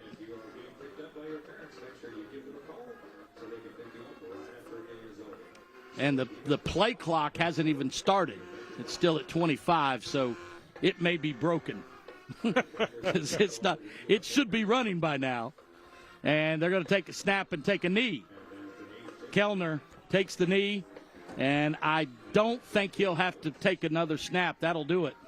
Yeah, and that's just class out of Mark Morris. You know, bottom line is it's your ball game. You don't need another score. See the two coaches coming together. That's Ben Hampton in the black and Mark Morris in the gray. And that's a good friendship. And they both North Carolina boys, so yes, they got some commonality there. So that's going to do it from here. But we'll come back with the post-game wrap-up We'll have our player of the game. We'll have our school bus stop of the game, the drive of the game, and a whole lot more coming your way with the final score, Carolina Forest 45, Socastee 12, as you watch the Conway Medical Center Friday Night Rivals presented by Mr. Sparky on the CW21. DIY? How about DDIY? Don't do it yourself. Leave it to the professionals. Benjamin Franklin is your plumbing expert. We can take the hassle out of your home's plumbing. We can handle whole house repipes, unclogging your drains, installing water heaters, and help with any natural gas or inspections. And we're always there for you 24 hours a day. Benjamin Franklin is your punctual plumber. If there's any delay, it's you we pay. Greatness is measured in the mornings you wake up ready to move, in the moments you choose motion over stillness, in every single time you refuse to sit this one out. That's why CMC Orthopedics has 5 locations across the county and sees walk-in patients every day. It's why the Chanticleers trust us with their dreams as the premier orthopedic provider of CCU athletics. Greatness keeps moving, and CMC Orthopedics keeps you there. Sometimes unwanted guests show up unannounced and they refuse to leave. They make themselves at home, making life uncomfortable. But that's when you call ANI to show that unwanted guest the door and keep them from coming back. You can rely on ANI to kick mold out for good. This season, ABC 15 Sports has added a little help to ensure that the End Zone remains the #1 football show on Friday night. Just drag the clip onto the timeline. So let's go to our game of the week. Who shot these highlights? Catch the End Zone every Friday night starting at 11:20, only on ABC 15 News. Back at the Panther Pavilion. Or is it? Yes. Is that right? No, it's not the pavilion, it's the pandemonium. No. I don't even remember what they call it. Palladium. The Palladium. Thank you, Val. The Panther Palladium. I know we laughed about that the whole pregame, and now I forget it at the end. All right, it's time for the school bus stop of the game. This is the school bus stop of the game. Always remember to stop when the school bus arm is out. And we've got the school bus stop of the game is a sack in the first quarter, Coach.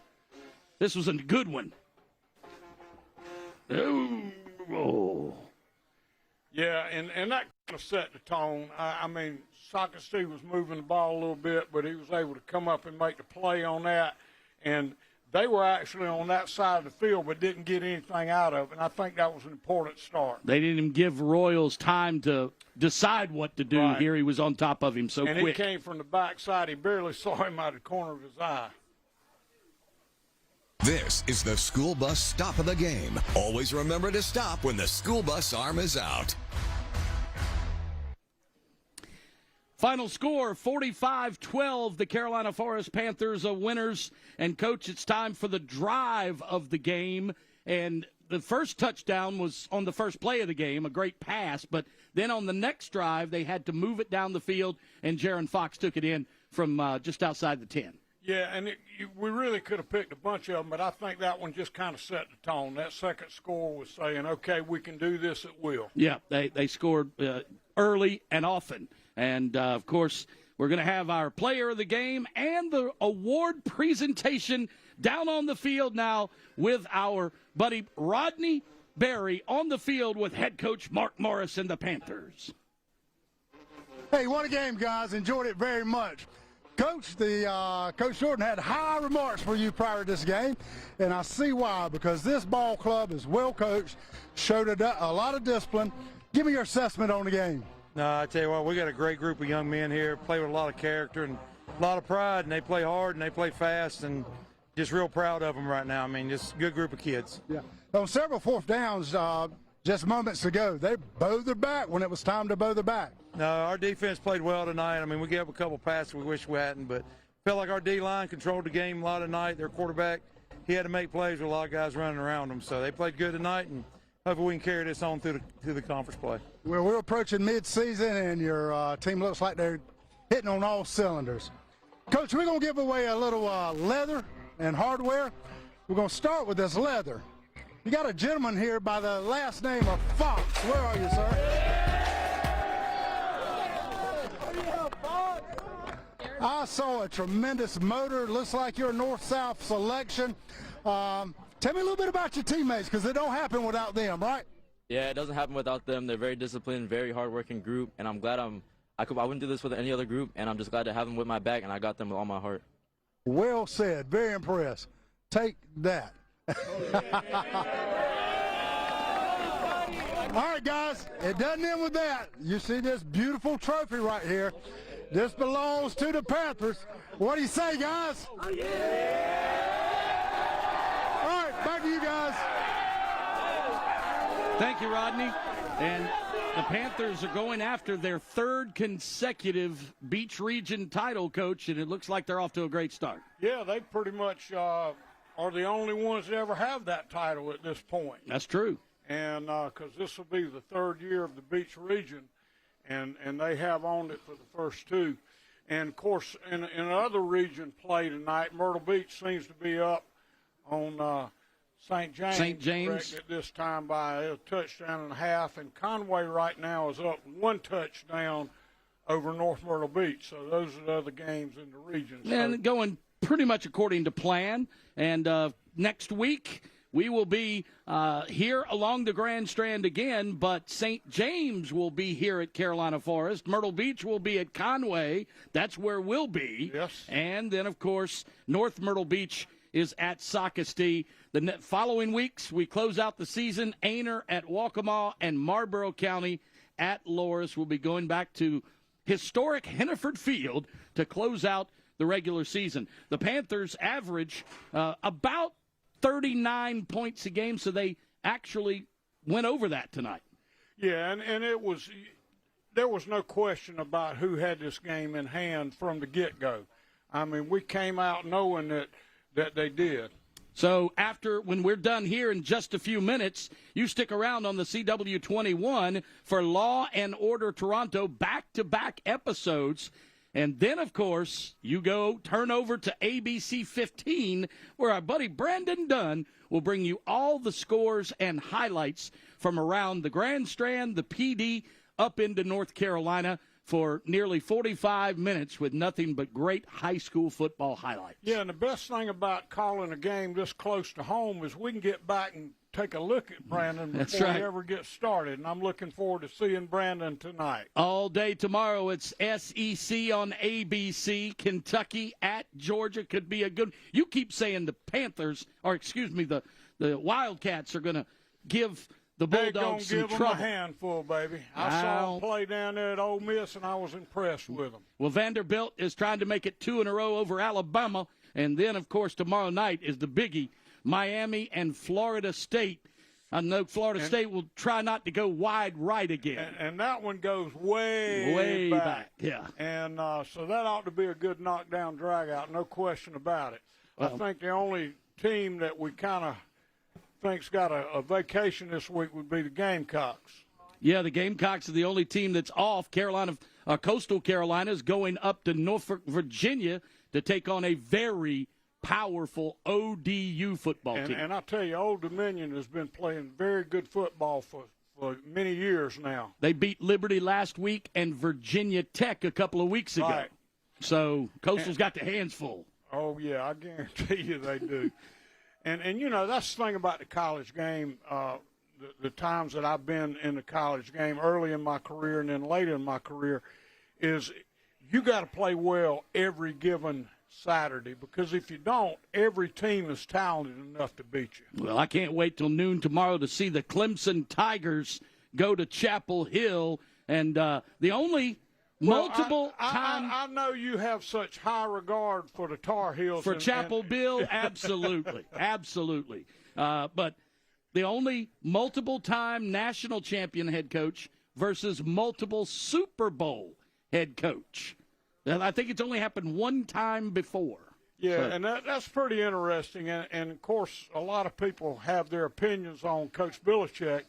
But if you don't think he's not a good football coach, you're crazy. You better believe that. So tomorrow at noon, but all day on ABC 15, check out SEC football and be right back with us next Friday night from Conway's backyard as they take on the Myrtle Beach Seahawks. And I want to say thank you again to all the Lucky Dog Television production crew and our friend Paul Gable. Great news on him. Thank you to our guy. For Coach Jordan, I'm Alan Smothers. So long, everybody. Greatness is measured in the mornings you wake up ready to move, in the moments you choose motion over stillness, in every single time you refuse to sit this one out. That's why CMC Orthopedics has 5 locations across the county and sees walk-in patients every day. It's why the Chanticleers trust us with their dreams as the premier orthopedic provider of CCU athletics. Greatness keeps moving, and CMC Orthopedics keeps you there. For the last 15 years, I've been doing the Hyundai commercials because I believe in Hyundai. You may see announcers doing other car commercials, but not me. Hyundai is my car. They have a lot to offer, winning 89 safety awards over the last 10 years, the best warranty in the business, and now for all the 2025 Hyundais, a free 3-year maintenance program. I've owned 3 Hyundais over the years, and guess what my next car is going to be? A Hyundai. Come see what driving a new Hyundai is all about, right here at Myrtle Beach Hyundai. Hi, I'm Lenore Sellers, South Carolina football quarterback. In football, making the right call can mean the difference between winning and losing the game. Your healthcare is no different. With multiple locations throughout the state, Hope Health offers convenient, expert primary and specialty care. Make the right call and become a patient of Hope Health today. To learn more, visit hope-health.org. That's hope-health.org. For complete coverage of Coastal Carolina football, trust ABC 15 Sports Director Brandon Dunn is working for you. From the road to Brooks Stadium, get in-depth reporting and highlights. CCU football on ABC 15, brought to you by Conway Medical Center. Urban Meyer. Football's a way of life. Mark Ingram II. You know what I mean? And Rob Stone. Team up for football talk that hits harder than game day with guests who don't hold back. You're not winning with that owner. Wow. The Triple Option, presented by Wendy's, wherever you get your podcasts. Working for you weekday mornings on Good Morning Carolinas.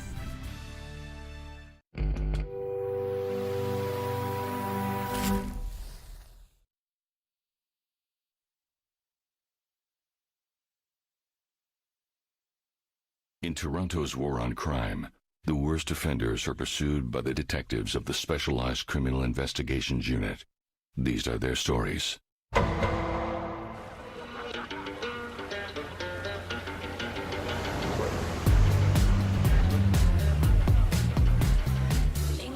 Gold rush, 1930s. You know who got rich? The guys who found gold? Sure. But also the guys who sold them the picks and shovels. I'm doing both, Arlene. Big talk, Daniel. You got a minute? I need a word. Later. We're about to talk. First off, I want to thank my partner, Nick, my assistant, Ravi, and my beautiful wife, Sophie, for putting this afternoon together. You know, Sophie walked into my life 8 months ago. And I'm here to tell all of you that Lennon and McCartney were absolutely right. All you need is love. Okay, fine. Love and a few $1 million, am I right? And on that note,